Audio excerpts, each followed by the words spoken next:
সালাম দেওয়া সুন্নত, জবাব দেওয়া এই কথা বলেন। তবে আমি বড় খুশি হতাম সালামি জবাবটা সবাই যদি একসঙ্গে দিতেন। আসসালামু আলাইকুম। কি গো, সব ভালো আছেন?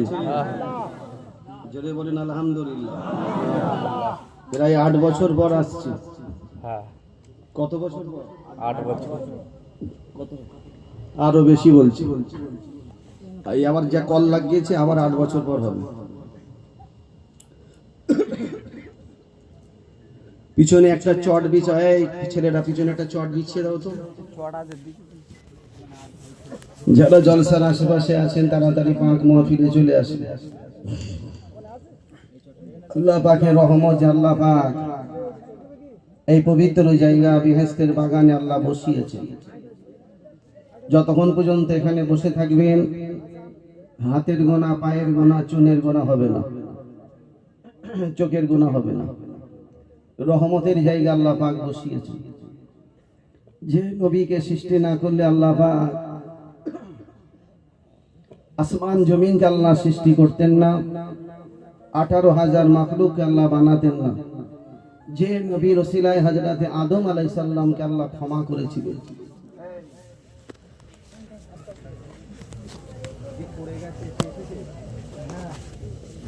হ্যাঁ এসছে ভাই। চোট লেগেছে নাকি?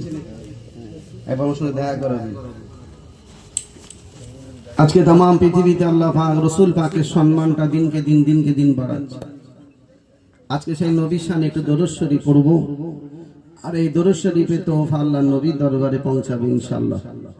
আসুন একটু জোরে জোরে উচ্চ আওয়াজে নবীর শানে দরুদ শরীফ। আল্লাহুম্মা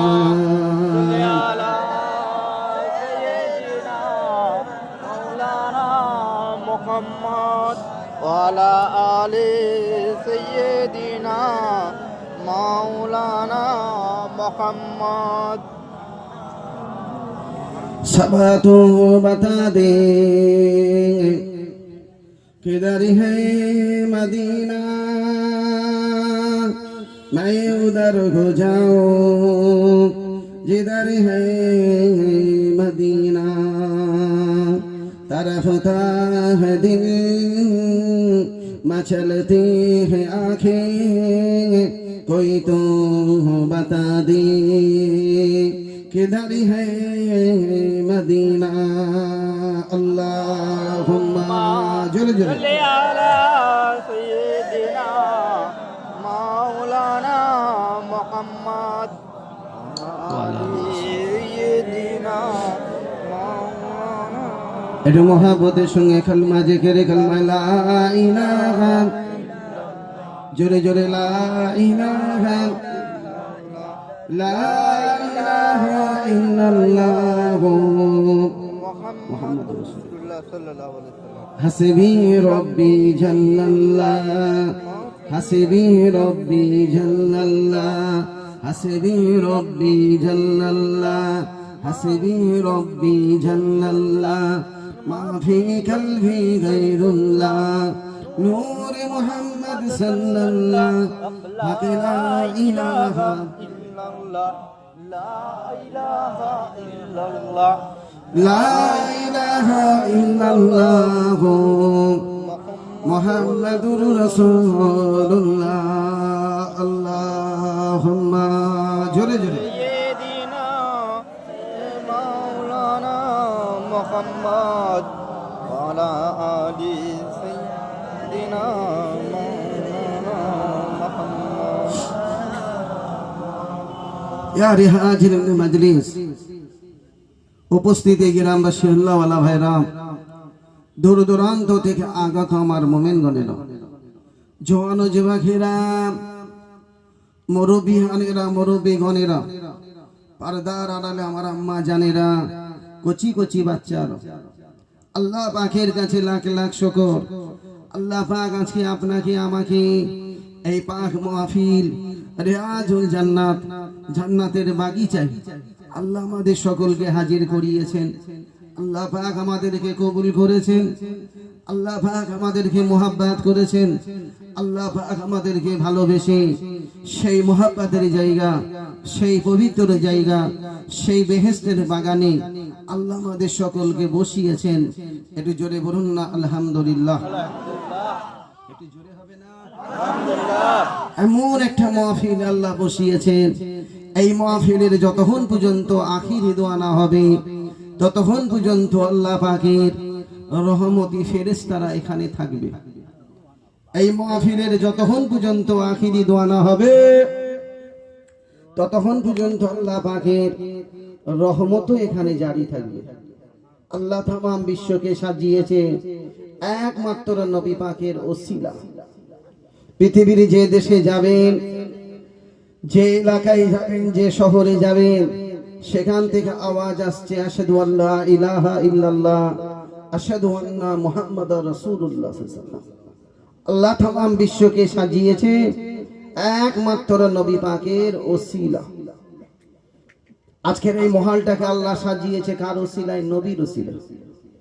এখানে যত মানুষ বসে আছি, বলুন তো বাপ, নবী পাককে, রসুল পাককে ভালোবাসার দরকার আছে না নাই? এখানে যত মানুষ বসে আছি রসুলকে ভালোবাসেন তো? দেখি কারা কারা ভালোবাসেন। মাশাআল্লাহ, হাত নামান। এক শ্রেণী মানুষ বলছে নবীকে ভালোবেসো না, নবীর চেয়ে বেশি ভালোবাসো আল্লাহকে। আমরা আল্লাহকে ভালোবাসতে লেগেছি নবীর ওসিলায়। নবীকে ভালোবেসেছি আর তার আগে আল্লাহকে ভালোবেসেছি। আল্লাহ পাক হলেন সৃষ্টিকর্তা, আর যার ওসিলায় সৃষ্টিকর্তা হলো সে হলো নবী পাক। কি গো, ঠিক না? আল্লাহ নবী সোনার মদিনা শরীফে শুয়ে বসে আছেন। হযরতে জিবরাইল আমিন রাসূল পাকের কাছে টুক টুক টুক টুক করে আসছে। আমি জলসা শুরু করছি, আমার টাইম খুব অল্প, তাই জিবরাইল আমিন টুক টুক টুক টুক করে আসছে।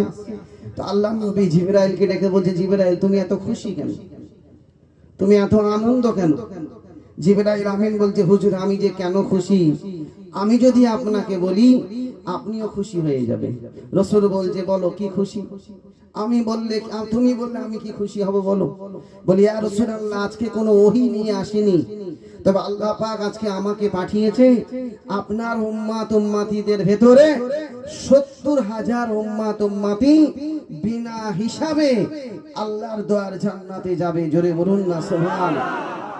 একটু জোরে হবে না? সুবহানাল্লাহ। বিনা হিসাবে, কোনো হিসাব হবে না, বিনা হিসাবে জান্নাতে যাবে।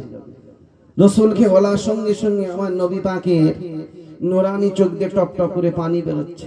আল্লাহর নবী কাঁদছে, কাঁদতে কাঁদতে বলছে, জিবরাইল আমার ১,১৫,০০০ আমার সাহাবা আছে।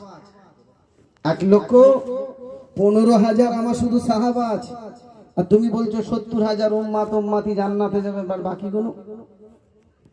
বাকিগুলো কি হবে? হ্যাঁ বলো।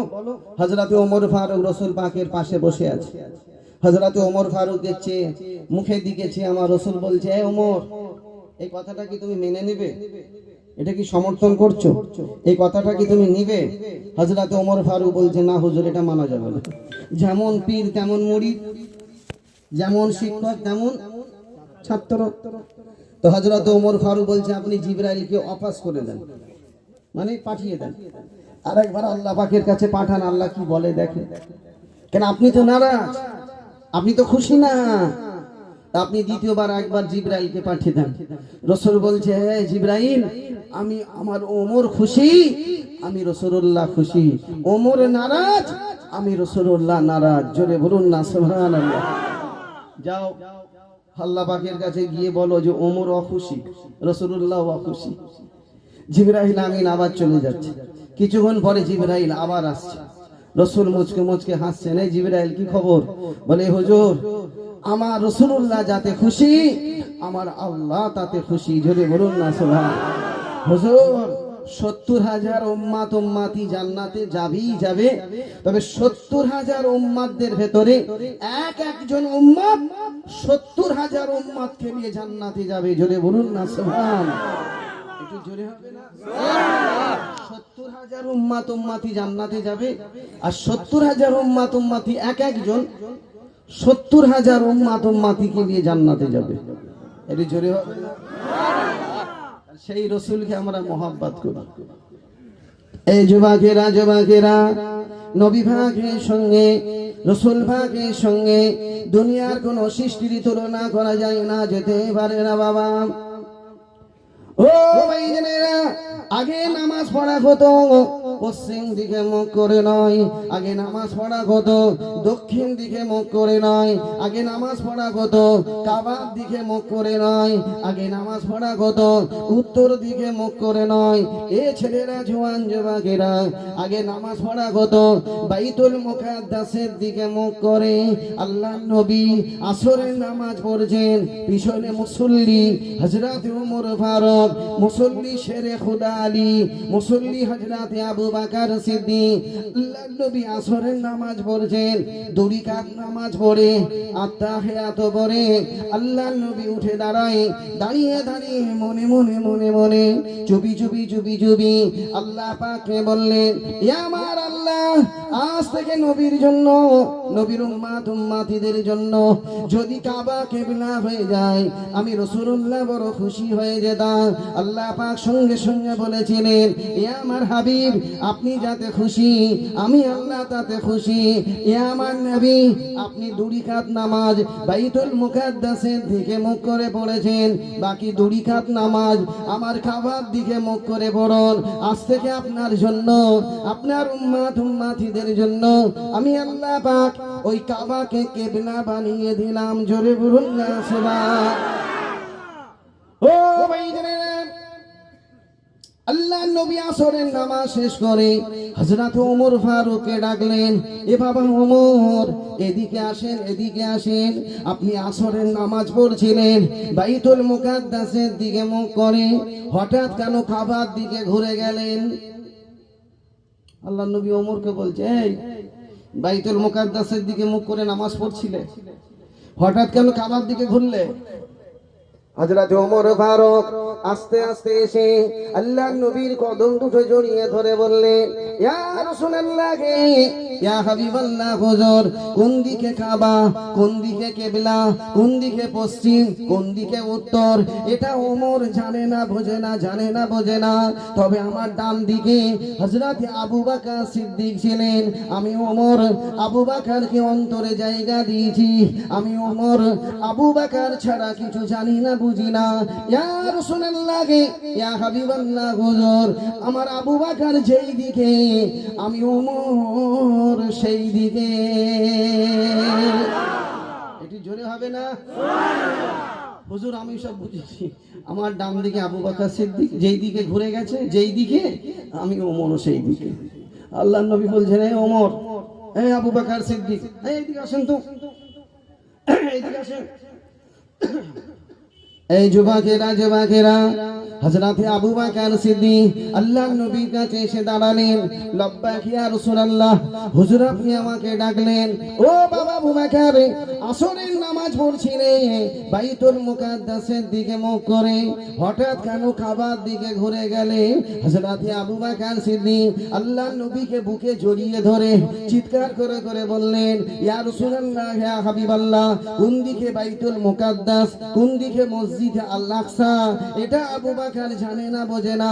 কোন দিকে পশ্চিম, কোন দিকে কাবা, এটা আবু বকর জানে না, বোঝে না। তবে আমার রাসূলুল্লাহ যেই দিকে, আমি আবু বকর সেই দিকে। এ জোরে বলে, আমি সব কিছু বুঝি, আমার রাসূল যেই দিকে, আমি আবু বকর সেই দিকে। তাহলে আমরাও রাসূল যেই দিকে, আমরাও সেই দিকে, ঠিক না বেঠিক? এ জোরে বলে। এই যুবকেরা, ও ভাইজানেরা, এ ছেলেরা, জওয়ান যুবকেরা, নবী পাকের সঙ্গে দুনিয়ার কোন সৃষ্টির তুলনা করা যায় না, যেতে পারে না বাবা। আপনার গ্রামে একটা মসজিদ আছে, ওই মসজিদে এক রাকাত নামাজ পড়বেন, এক রাকাত নামাজে সওয়াব পাবেন। ফুরফুরা শরীফে গিয়ে এক রাকাত নামাজ পড়বেন, এক রাকাত নামাজে সওয়াব পাবেন। আজমির শরীফে গিয়ে এক রাকাত নামাজ পড়বেন, এক রাকাত নামাজে সওয়াব পাবেন। বড় পীর আব্দুল কাদের জিলানী দরবারে গিয়ে এক রাকাত নামাজ পড়বেন, এক রাকাত নামাজে সওয়াব পাবেন। ও ভাইজানেরা, মদিনার মসজিদ নবাবী শরীফে গিয়ে এক রিকাত নামাজ পড়বেন আমার রাসূলের খাতিরে, আমার নবীর খাতিরে। আল্লাহ পাক আপনাকে এক রিকাত দু রিকাত নয় 50,000 রিকাতের নামাজের সওয়াব আল্লাহ দিবেন। জোরে বলুন না সুবহানাল্লাহ। তাহলে নবীর দরবারে যেতে হবে। জোরে বলেন ইনশাআল্লাহ। এই যুবকরা হাত তুলে বলো ইনশাআল্লাহ। এই সবাই হাত তুলে বলেন ইনশাআল্লাহ।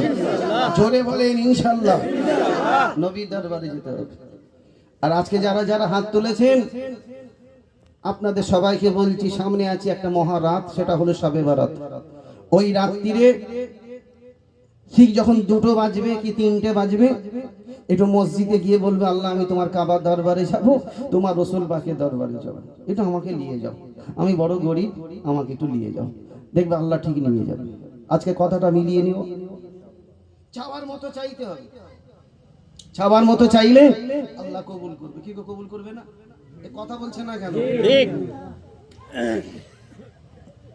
এই যুবকেরা যুবকেরা, পৃথিবীতে আর একটা মসজিদ আছে, সেই মসজিদে এক রিকাত নামাজ পড়লে 1000 2000 নয় 25,000 রিকাতের নামাজের সওয়াব দিবেন।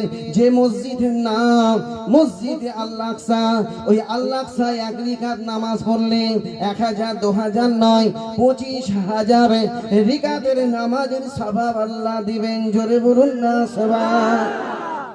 ও ভাইজানেরা, মসজিদে আল-আকসা কোন দেশে আছে? দেশটার নাম হলো ফিলিস্তিন। কি নাম? ফিলিস্তিন।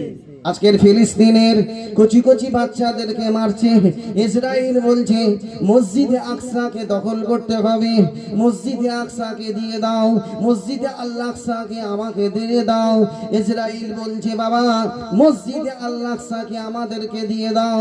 আর ফিলিস্তিনের নবীর প্রেমিকরা বলেছিল, আল্লাহর প্রেমিকরা বলেছিল, এই ইহুদির বাচ্চা শুনে রেখে দে, জেনে রেখে দে, আমরা জান দিয়ে দেবো, গর্দান দিয়ে দেব, জমি জায়গা দিয়ে দেব, ঘর বাড়ি দিয়ে দেব, মসজিদে আল-আকসাকে দিতে পারবো না, পারবো না। ওই মসজিদে আল-আকসাকে যদি আমরা মজবুত করে ধরি, এই মসজিদে আল-আকসা আমাদেরকে আল্লাহর দ্বার জান্নাতে নিয়ে যাবে। এই যুবকেরা যুবকেরা কি হারে কচি কচি বাচ্চাদেরকে মারে। ও ভাইজানেরা, আজ থেকে 3 মাস আগে হয়তো আপনারা দেখেছেন আমি কাসেম সিদ্দিকী কলকাতা টিভিতে দাঁড়িয়ে এবিপি আনন্দয় দাঁড়িয়ে চিৎকার করে করে বলেছিলাম, এ ইসরাইল শুনে রেখে দে, জেনে রেখে দে, এ আমেরিকা শুনে রেখে দে, জেনে রেখে দে, ফিলিস্তিন ধ্বংস হবে না, হবে না, হবে না। মসজিদে আল-আকসা ধ্বংস করতে পারবি না, পারবি না। তার একটি মাত্র কারণ, ফিলিস্তিনের মাটিতে হযরতে নূহ নবী শুয়ে আছেন, ফিলিস্তিনের মাটিতে হযরতে ইসমাঈল নবী শুয়ে আছেন, ফিলিস্তিনের মাটিতে হযরতে দাউদ নবী শুয়ে আছেন, ফিলিস্তিনের মাটিতে হযরতে সুলাইমান নবী শুয়ে আছেন, ফিলিস্তিনের মাটিতে হযরতে ইয়াকুব নবী শুয়ে আছেন, ফিলিস্তিনের মাটিতে হযরতে ইব্রাহিম নবী শুয়ে আছেন, ফিলিস্তিনের মাটিতে হযরতে ইয়া নবী শুয়ে আছেন, ফিলিস্তিনের মাটিতে হযরতে ইউসুফ নবী শুয়ে আছেন। এই ইসরাইল শুনে রেখে দে, জেনে রেখে দে, যতদিন পর্যন্ত কিয়ামত না হবে ততদিন পর্যন্ত আল্লাহ পাক ওই জমিনটাকে হিফাজতের সঙ্গে আল্লাহ রাখবেন। জোরে বলুন না সুবহানাল্লাহ। এই জোরে হবে না, না রে থেকে এই হিফাজত করবে কে? এই হাত তুলে বলেন কে? আরো জোরে বলেন কে? আমরা সমর্থন করছি, হিফাজত করবে আল্লাহ। আমরা হয়তো যুদ্ধের ময়দানে যেতে পারবো না, ফিলিস্তিনের জমিনে দাঁড়াতে পারবো না, যদি আমরা এখান থেকে সমর্থন করি ফিলিস্তিনের মুসলমানদেরকে, তা আল্লাহ কি আমাদের সমর্থন কবুল করতে পারে না? ইনশাআল্লাহ। আপনাদের কষ্ট হচ্ছে? 8 বছর আগে এসেছি, সেই ধরধরে রাস্তা, কি রাস্তা কোথা গেল? শেষগুলো কোথা চলে গেল নাকি? সে 8 বছর আগে এসেছি, সে ধরধরে রাস্তা, রাস্তায় কুচি হয়ে যাবে, হসপিটালে নিয়ে যেতে হবে, একটু পিক আপটা বাড়িয়ে দেবে, 60-70 রাস্তায় কুচি হয়ে যাবে, বিনা সিজার। কত সেই রাস্তা আজও পর্যন্ত এক অবস্থা, কিচ্ছু পরিবর্তন হয়। আর কাসেম সিদ্দিকী আসলেই ও শালাদের বড় চুলকনি শুরু হয়ে যায়। আর এই সবগুলো আমার চোখে পড়ে। আমি কিছু যদি বলি আর বলে কাসেম সিদ্দিকী কেন নিয়ে এসেছিস, কি বাঁশ দিলুম রে ভাই। রাস্তা আছে ধর ধরে, যদি এটা বলি ধর ধরে, তাহলে ফোন করে বলবে আপনি কেন বলে গেলেন, যা পাচ্ছ করো। এমন কথা বুঝতে পারছেন? এরা খেতে খেতে খেতে খেতে এদের পেট এখন ইন্ডিয়ার গেট হয়ে গেছে। এই যুবকেরা যুবকেরা, এ মায়েরা বোনেরা বেটিরা, ফিলিস্তিনের জমিনটাকে আল্লাহ পাক হেফাজত করবে বাবা। ও ভাই বোনেরা, এই ছেলেরা জওয়ান যুবকেরা, নবী পাকের সঙ্গে দুনিয়ার কোন সৃষ্টির তুলনা করা যায় না, যেতে পারে না বাবা। আজকে আপনার বাড়িতে কোরআন আছে, আপনার বাড়িতে নামাজ আছে, তসবিহ আছে, জিকির আছে, মুরাকাবা আছে, মুশাহিদা আছে, নামাজ পাঠি আছে, রোজা আছে। কার ওসিলায় পেয়েছি? নবী পাকের ওসিলায় পেয়েছি বাবা। কথা বুঝতে পারছেন না? ওসিলা কার? এই যে টুপিটা কার? জোরে বলে নবী। নবী বলেছেন পড়ো, আমি পড়ি, তোমরা পড়ো। সুন্নাত, সুন্নাত মেনে নিয়েছি। ও ভাইজানেরা, এ ছেলেরা জওয়ান যুবকেরা, আল্লাহর নবী বহু যুদ্ধের ময়দানে গিয়েছিলেন ইসলামকে জিন্দা করার জন্য, কোরআনকে জিন্দা করার জন্য, শরীয়তকে জিন্দা করার জন্য। আল্লাহর নবী বহু যুদ্ধের ময়দানে গিয়েছিলেন। সব থেকে কঠিন যুদ্ধ হয়েছিল যে যুদ্ধটা হলো উহুদের যুদ্ধ। শুনছেন আমার কথা? যে যুদ্ধের ময়দানে আমার রাসূল পাকের, আমার নবী পাকের একটা নয় দুটো নয় 70টা সাহাবা শহীদ হয়েছিল বাবা। হাই দেখো ঘুমোচ্ছে, মুখে মশলা আছে। 5 টাকা দিলে জর্দা ফেরি, 5 টাকা দিলে কি ফেরি, আর বসে বসে ঘুমোচ্ছে। মাল ঘুমোচ্ছে দেখো বসে বসে। উনি আবার পিছন দিকে দেখছে, শালা আমার মতো আর কেউ আছে নাকি?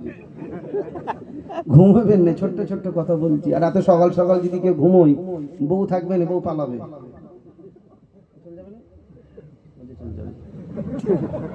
কথা বুঝছেন? বলছে চলে যাবে। এই যুবকেরা যুবকেরা, উহুদের ময়দানে আমার রাসূল পাকের 70টা সাহাবা শহীদ হয়েছিল।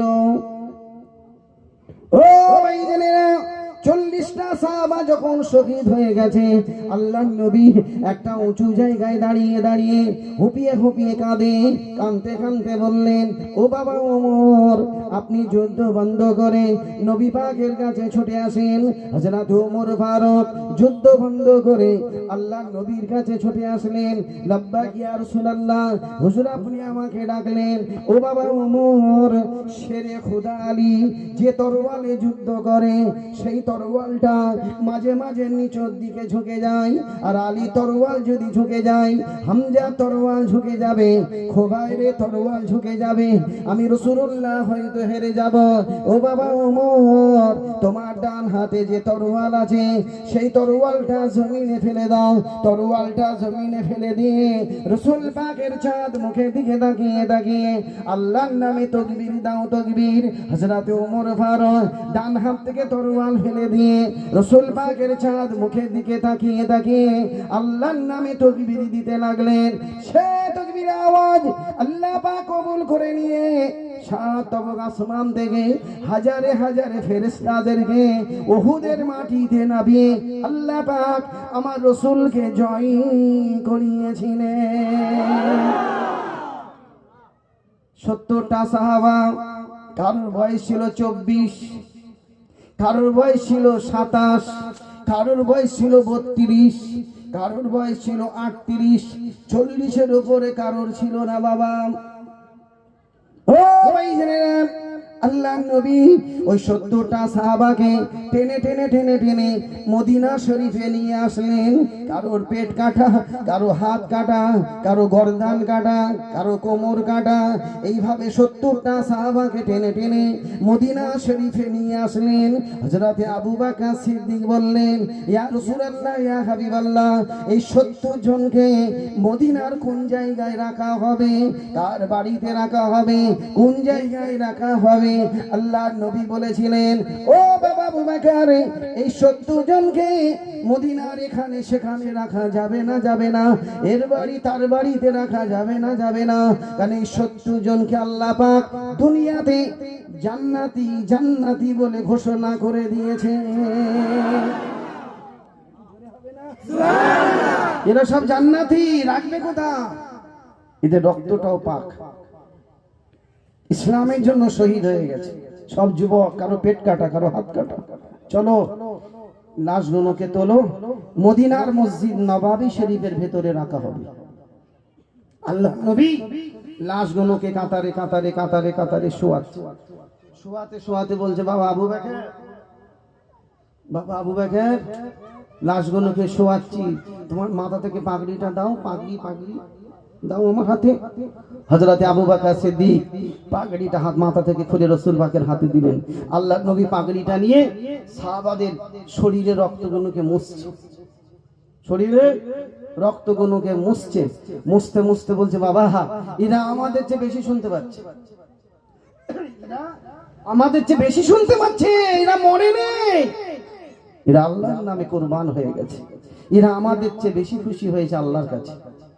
বাবা আবু বকর, আমি সবাইকে দেখতে পাচ্ছি, আমার উসমানকে দেখতে পাচ্ছি না, আমার জ্ঞানী জ্ঞানী উসমান, জ্ঞানী কোথায় গেল? মদিনা সব থেকে ধনী ব্যক্তি উসমান, এই আমার উসমান কই, এই আমার উসমানটা কই?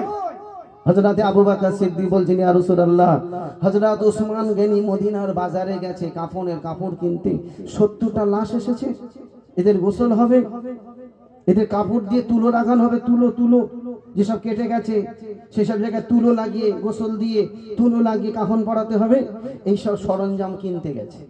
আল্লাহর নবী বলে, বাবা উসমানকে এখনই ডাকো, এই উসমানকে ডাকো, তাড়াতাড়ি ডাকো। উসমান ছুটে ছুটে আসে, আল্লাহর নবী উসমানকে বুকে জড়িয়ে ধরে হুপিয়ে হুপিয়ে কাঁদতে কাঁদতে বললেন, ও বাবা উসমান, যারা উহুদের ময়দানে ইসলামকে জিন্দা করার জন্য, কোরআনকে জিন্দা করার জন্য যারা শহীদ হয়ে গেছে, আমি রাসূলুল্লাহ এদেরকে গোসল দেব না, কাফনের কাপড় পরাবো না, শুধু জানাজা পড়িয়ে রক্ত মাখা অবস্থায় আমি রাসূলুল্লাহ নিজের হাতে দাফন করে দেব। ও ভাইজানেরা, এই কথাটা মদিনার পাড়ায় পাড়ায় পৌঁছে গেল, মদিনার মানুষের কানে কানে পৌঁছে গেল, যারা উহুদের ময়দানে ইসলামের জন্য শহীদ হয়ে গেছে, এদেরকে গোসল দেওয়া হবে না, হবে না, কাফনের কাপড় পরানো হবে না, হবে না। এই কথাটা শোনার সঙ্গে সঙ্গে একটা সুন্দর যুবতী মেয়ে, 19 বছর বয়স, মেয়েটি কাঁদতে কাঁদতে ছোটে, ও ভাই আবু বকর, আমার রাস্তা ছেড়ে দাও, ও ভাই ওমর, আমাকে হাবিবুল্লাহর কাছে যেতে দাও, আমার রাসূল পাকের কাছে যেতে দাও। মেয়েটি কাঁদতে কাঁদতে সে আল্লাহর নবীর কদম দুটো জড়িয়ে ধরে কাঁদে, ইয়া রাসূলুল্লাহ, ইয়া হাবিবাল্লাহ, হুজুর, এই 70টা লাশের ভেতরে আমার একজন স্বামী আছে, যার নাম হলো হযরতে হানজালা রাদিয়াল্লাহু তাআলা আনহু। ইয়া রাসূলুল্লাহ, ইয়া হাবিবাল্লাহ, সবে আমার 3 দিন বিবাহ হয়েছে, ওই রাতটা ছিল আমার বাসের রাত, ওই রাতটা ছিল আমার সোহাগ রাত। আমার স্বামী আমার কাছ থেকে উঠে চলে গিয়ে উহুদের ময়দানে গিয়ে ইসলামকে জিন্দা করার জন্য, কোরআনকে জিন্দা করার জন্য আমার স্বামী শহীদ হয়ে গেছে। ইয়া রাসূলুল্লাহ, ইয়া হাবিবাল্লাহ, হুজুর, হুজুর বেয়াদবি মাফ করুন, আমার স্বামী নাপাক আছে, নাপাক আছে, আমার স্বামীর গোসলটা ফরজ হয়ে গেছে, আমার স্বামীর গোসলটা দিতে হবে। আল্লাহ নবী কাঁদতে কাঁদতে বললেন, ও বাবা আবু বকর, ও বাবা বাবা ওমর, এই 70টা লাশের ভেতরে দেখো আমার হানজালা কোন জায়গায় আছে, আমার হানজালার গোসলটা দিতে হবে, আমার হানজালা নাপাক আছে, নাপাক আছে। আবু বকর খুঁজতে লাগলেন, ওমর ফারুক খুঁজতে লাগলেন। আমার আল্লাহ পাক গায়েবী আওয়াজ দিয়ে বললেন, এ আমার হাবিব রে, আপনি হানজালাকে খুঁজে পাবেন না, পাবেন না। আমি আল্লাহ পাক হানজালাকে 7 তবক আসমানে নিয়ে এসে আবে কাউসারের পানি দিয়ে হানজালার গোসলের কাজটা আমি আল্লাহ শুরু করে দিয়েছি। হবে না? হানজালা পাক কি না পাক আপনি জানেন না, আমি আল্লাহ কিন্তু জানি।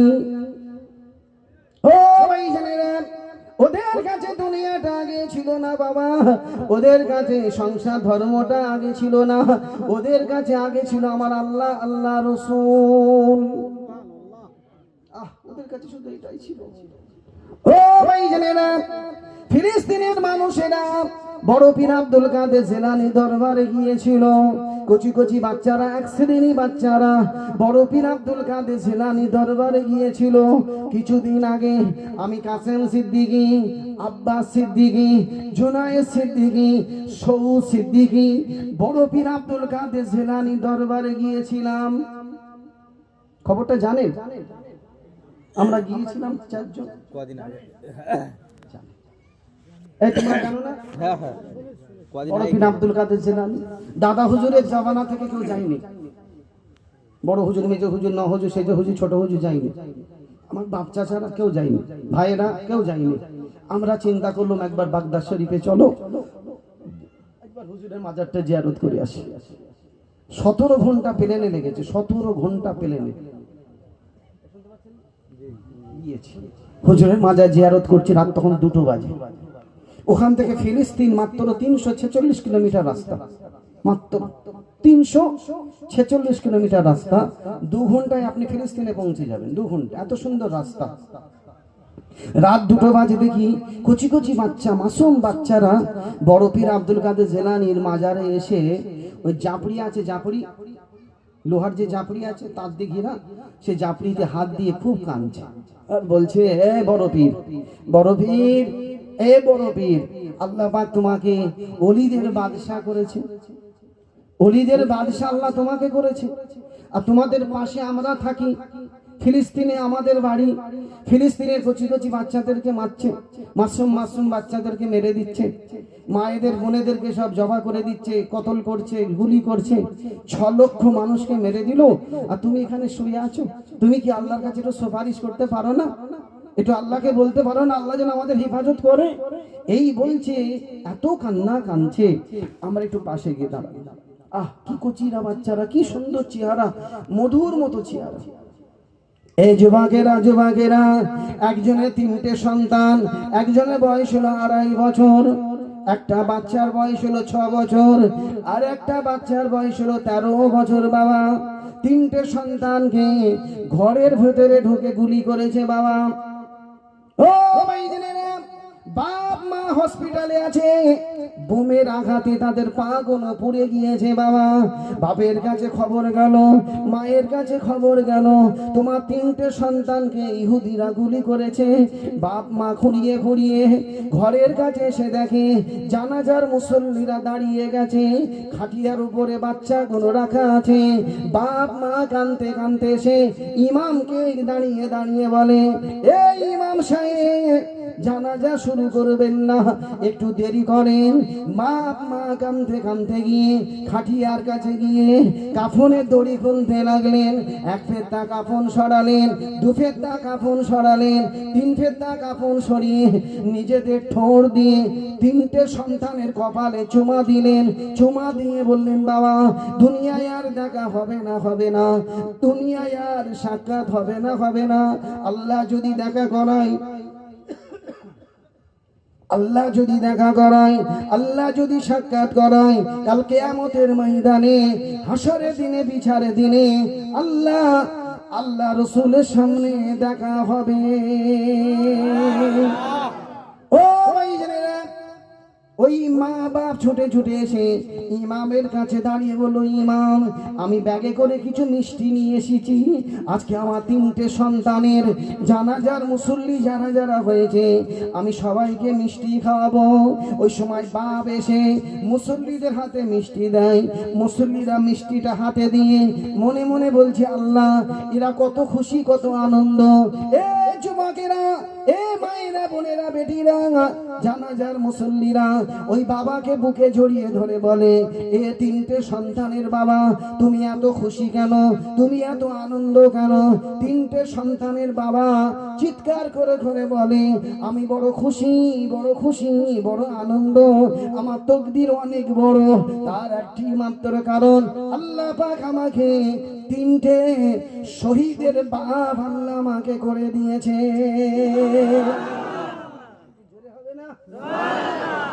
আল্লাহ আমাকে 3টে শহীদের বাপ করেছে, এটাই তোমার সব থেকে বড় খুশি, আর এটাই তোমার বড় পাওনা। এই যুবকেরা, যুবকেরা, আজকের ইসরায়েল কি হারে মারছে। আমেরিকা বলেছিল, ইসরায়েল তুমি চিন্তা করো না, আমি ফিলিস্তিনটাকে জাহান্নাম বানিয়ে দেবো। আর আল্লাহ বলছে, তুই কি বানাবি, চাবিকাঠি তো আমার হাতে। আর আল্লাহ পাক আজকে আমেরিকাকে জাহান্নাম বানাতে শুরু করেছে। কথা ঠিক না বেটি? হক কথা জোরে বলেন। আজকে আমেরিকাকে আল্লাহ জাহান্নাম বানাচ্ছে। 4টে রাজ্য পুরে শেষ, 4টে রাজ্য পুরে শেষ। 7টা রাজ্য মিলিয়ে, 7টা রাজ্য মিলিয়ে আমেরিকা, তার মধ্যে 4টে পড়ে গেছে, 5টা চলছে। আমেরিকার প্রেসিডেন্ট তুর্কির প্রেসিডেন্টকে বলছে, এরদোগান আমাকে বাঁচাও, আমি কি করে বাঁচবো, আমি তো পুড়ে ছাই হয়ে যাব, আমাকে তো বাঁচার রাস্তা দাও, কিছু আমাকে প্রাইভেট গাড়ি দাও, আগুন নিবানো গাড়ি দাও। বলছে, আগুন নিবানো গাড়িতে কাজ হবে না, যত পানি ফেলবে তত পেট্রোলের কাজ হবে, ও আর পানি ফেলুনি। আমেরিকা বলছে, ইসরায়েল, আমেরিকা বলছে, তুর্কি, এরদোগান আমি বাঁচবো কি করে আমাকে বল। বলে, এটা দুনিয়ার গজব নয়, এটা হলো আসমানি গজব। আল্লাহ তোমার উপরে নারাজ হয়ে গেছে, তবে বাঁচার রাস্তা একটা আছে। বলে, কি রাস্তা আছে? বলে, তুমি পাকিস্তানে চলে যাও, পাকিস্তানে গিয়ে 10,000 মসজিদের ইমামকে নিয়ে এসো। ওই 10,000 মসজিদের ইমাম যদি তোমার আমেরিকা এসে চারিদিকে আজান দেয়, ওই আজানের বরকত আমার আল্লাহ হয়তো আগুনটাকে নিভিয়ে দিবে। জোরে বলুন না সুবহানাল্লাহ। এছাড়া আর কোনো রাস্তা নেই। আর আজকে মোবাইল খুলে দেখেন, এখন আমেরিকায় চারিদিকে আজান হচ্ছে। জোরে বলেন না মারহাবা। জোরে হবে না? এখন আজান দিচ্ছে, সব আজান দিচ্ছে। আর যে সালারা বলতো আজান বন্ধ করো,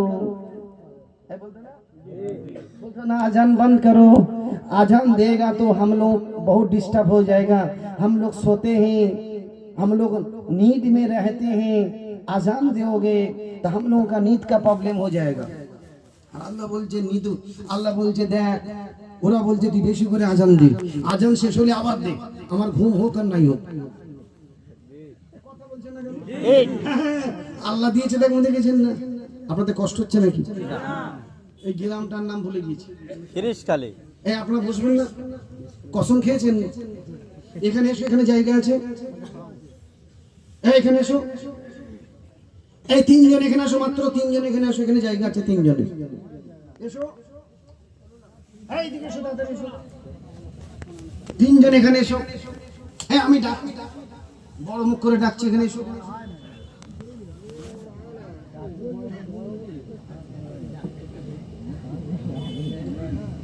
এখানে বসো, আমি তো এক্ষুনি চলে যাবো, আমার তো হায়াত প্রায় শেষের দিকে। বসুন।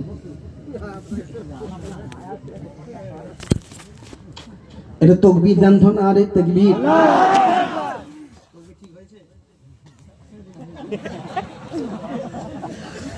এটা জোরে দান ধন, আরে তাকবীর। এই গ্রামটার নাম খিরিশখালী কলোনি পাড়া। এখানে সব খিরিশ গাছ আছে নাকি? হ্যাঁ, আজকের খিরিশখালী গ্রামে আমি কাসেম সিদ্দিকী বহুদিন পরে আসলাম। এই আপনার সবাই খুশি তো? দেখি কারা কারা অখুশি। একজন, দুজন, তিনজন, চারজন, পাঁচজন, ছজন, সাতজন, আটজন, নজন, 10 জন, 200-250 জন হাত তুলে বললো হুজুর আমরা অখুশি। আর কারা কারা খুশি আর দেখান তো খুশি। আল্লাহু আকবার। হাত না বান। মুসলমান বোঝে না সোজে না, শুধু হাত তুলে ফেলে। বলে ছুটছিস কেন? বলে হুজুর ও ছুটছে, ও ছুটছে মানে ও ছুটছে। আমি কিন্তু অনেকবার হাত তুলতে বলবো, একটু বুঝে সুঝে হাত তুলবেন কিন্তু। কথা বুঝতে পারছেন না? তবে একটা কথা মনে করিয়ে দিই, কুছ পানে কে লিয়ে কুছ খোনা ভি পড়তা। কিছু পেতে গেলে কিছু খাওয়াতে হবে। কষ্ট না করলে কোনো জিনিস পাওয়া যায়? এই আল্লাহর প্রতিটা ইবাদতের মধ্যে কষ্ট আছে। এই যে বসে আছেন এটাও কিন্তু আল্লাহর ইবাদত। আমার রাসূলুল্লাহ ইরাকে গেছে, আমি গিয়ে শুনলাম ইরাকে আমার নবী গেছেন 6 বার। রাসূলুল্লাহ গেছেন 6 বার। আচ্ছা বলুন তো, হিন্দুস্তানে আমার নবী যদি একবার আসতো আমাদের মনে হয় কলিজাটা ঠান্ডা হয়ে যেত। ইরাকের জমিনে আমার রাসূলুল্লাহ সর্বপ্রথম বুখারী শরীফ পড়িয়েছিলেন। ইরাকে বুখারী শরীফ একটা কিতাব আছে, যে কিতাবটা আমার রাসূলুল্লাহ সর্বপ্রথম ওখানে পড়িয়েছিলেন। তা সর্বপ্রথম মাদ্রাসা কায়েম হয়েছিল ইরাকে, মাদ্রাসা। তারপরে तमाम বিশ্বে আল্লাহ ছড়িয়েছে। ইরাকের জমিনে একটা ছোট্ট শহর আছে, শহরটার নাম হলো কারবালা। যে কারবালার জমিনে হযরতে ইমাম হুসাইন শুয়ে আছে। তবে শরীফটা আছে, মাথাটা আছে কোথায় জানেন না? মাথা আছে হুজুরের মাথা, শরীর আছে ইরাকে, বাগদাদ, এই কারবালাতে। আর হুজুরের মাথা আছে যেখানে ওই ফেরাউন কোম্পানি শুয়ে আছে। এই কথা বলছেন না কেন? শুটকি মাছ হয়ে পড়ে আছে শালা মিশরে। মিশরে হুজুরের মাথাটা আছে। যেখানে হুজুরকে শহীদ করা হয়েছিল সেই রক্তটা এখনো ওখানে টাটকা আছে। আমার মোবাইল এখনো ছবিও আছে। ওখান থেকে চলে গিয়েছি নাজাফ। নাজাফ একটা ছোট্ট শহর। সেই শহরে শেরে খোদা আলী শুয়ে আছে, হযরত আলী রাদিয়াল্লাহু তাআলা। হুজুরের মাজারে যখন গিয়েছি আমার শরীর, আল্লাহ সাক্ষী, খোদা সাক্ষী, আমার শরীর থরথর করে কাঁপছে। ভাবছি হয়তো এখানে এখনই পড়ে যাব নাকি। তাড়াতাড়ি দেওয়ালে পিঠে হেলান দিয়েছি, এত শরীর থরথর করে কাঁপছে। তার কারণ এত লম্বা কবর। ওই কবর দেখে আমার শরীর কেমন পাড়া হয়ে গেছে। প্রায় 40 থেকে 45 ফুট লম্বা কবর, 40 থেকে 45 ফুট কবর। শেরে খোদা আলী যে তরোয়ালে যুদ্ধ করতেন, সেই তরোয়ালটা আল্লাহর হুকুমে আলীর সঙ্গে কথা বলতো। যখন আলীর সঙ্গে কথা বলছে, আমার আল্লাহ পাক আমার হাবিবকে বলছেন, হে হাবিব, হযরতে আলী যে তরোয়ালে যুদ্ধ করছেন ওই তরোয়ালের নাম আপনি দিয়েছেন জুলফিকার, নাম দিয়েছেন জুলফিকার। আর আমি আল্লাহ সে আলী তরোয়ালে জবান খুলে দিয়েছি। জোরে বলুন না সুবহানাল্লাহ। সেই তরোয়ালটা হুজুরের কবরের পাশে রাখা আছে, মাজারের পাশে। গিয়ে আমি তো খুব ভাবছি তো হাত দেবো, কাঁচ দিয়ে তো ঘেরা। চিন্তা করছি আল্লাহ এত সুন্দর তরোয়াল বাপের কালে জীবনে দেখিনি। নিচই দেখি 29 কেজি ওজন। কত কেজি? 29। আল্লাহু আকবার। 29 কেজি ওজন। আমি ভাবছি আল্লাহ কি পাওয়ার হুজুরকে দিয়েছিলেন, কি শক্তি আল্লাহ দান করেছিলেন। শুনতে পাচ্ছেন না? আল্লাহ কি পাওয়ার দিয়েছিল। আমার রাসূলুল্লাহ ওই দেশে 6 বার গেছে। ইয়ামানে আমার নবী গেছেন 2 বার। ইয়ামান দামাস্কাতে গেছে রাসূলুল্লাহ 1 বার, সিরিয়াতে গেছে আমার রাসূলুল্লাহ 1 বার, ফিলিস্তিন থেকে মেরাজে গেছেন, মেরাজ মসজিদ আল আকসা থেকে মেরাজে গেছেন আমার রাসূলুল্লাহ 1 বার। তবে হিন্দুস্তানে আমার রাসূলুল্লাহ আসেন। হাবিবুল্লাহ আমার হিন্দুস্তানে আসেনি। তবে আমাদের তকদির বড় খারাপ। যদি আমার রাসূলুল্লাহ আসতো হয়তো আমরা এত বিপদের মাঝে পড়তাম না। তবে একটা কথা বলি, রাসূল পাকের আসেনি, নবী আসেনি, তবে আমার আল্লাহ পাকের নজর কিন্তু আছে। এই যুবকেরা আমার রাসূলুল্লাহ হিন্দুস্তানে আসে না রে বাবা। তবে আমার রাসূল ইন্তেকালের কিছুদিন আগে আবু বকরকে কাঁদতে বলেছিলেন, ও বাবা আবু বকর, আমি রাসূলুল্লাহ আমার হিন্দুস্তানে যাওয়া হলো না। তবে আবু বকর শোনো, আমি রাসূলুল্লাহ যখন ইন্তেকাল করব, তুমি আমাকে কবরে শোয়াবার সঙ্গে সঙ্গে আমি রাসূলুল্লাহ আমার এই চেহারাটা আল্লাহর কাবা ঘর থেকে ঘুরিয়ে হিন্দুস্তানের জমিনের দিকে ঘুরিয়ে দিবে। আমি রাসূলুল্লাহ কবরে শুয়ে থাকব কিয়ামত পর্যন্ত। হিন্দুস্তানের মুসলমানদের জন্য আল্লাহ পাকের কাছে দোয়া ফরিয়াদ করব। জোরে বলুন না সুবহানাল্লাহ। ও ভাইজানেরা, হযরত আবু বকর সিদ্দিক চিৎকার করে বললেন, ইয়া রাসূলুল্লাহ, ইয়া হাবিবাল্লাহ, আপনি হিন্দুস্তানের কথা কেন বললেন? আল্লাহর নবী কাঁদতে বলেছিলেন, ও বাবা আবু বকর, আমি হিন্দুস্তানের কথা কেন বলেছি বাবা? আল্লাহর কাবা ঘরের দরজা, ওই জান্নাতি দরজাটাকে আমার আল্লাহ হিন্দুস্তানের জমিনের দিকে ঘুরিয়ে রেখেছেন। জোরে বলুন না সুবহানাল্লাহ। ও বাবা আবু বকর, হিন্দুস্তানের কথা কেন বলেছি বাবা? হিন্দুস্তানের মাটিতে একটা নয় দুটো নয়, হিন্দুস্তানের মাটিতে একটা নয় দুটো নয়, হিন্দুস্তানের মাটিতে 12টা নবী আলাইহিস সালাম শুয়ে আছেন। কোন রাজ্যে শুয়ে আছেন? 12টা নবী পাঞ্জাবে। ঠিক বলেছে। কোন শহরে? পাঞ্জাবে কেউ থাকে? এখানে ছেলে কেউ থাকে পাঞ্জাবে? কেউ থাকে পাঞ্জাবে? কোন শহরে শুয়ে আছে 12 জন নবী? সে শহরটার নাম হলো বারাস। মোবাইল আছে এখানে, টেপো একটু টেপো না। দেখো 12টা নবীর কবর বারাস শরীফ, 12টা নবীর কবর। এক একটা নবীর কবর 18 থেকে 22 ফুট লম্বা। আমি দেখেছি। একটু টেপো না, মোবাইলে টেপো। 12টা নবীর কবর বারাস, এক একটা নবীর কবর 18 থেকে 22 ফুট লম্বা। তাহলে কত লম্বা মানুষ ছিল? শালা আমরা দিনকে দিন বেটে হয়ে যাচ্ছি, বেটে হয়ে যাচ্ছি।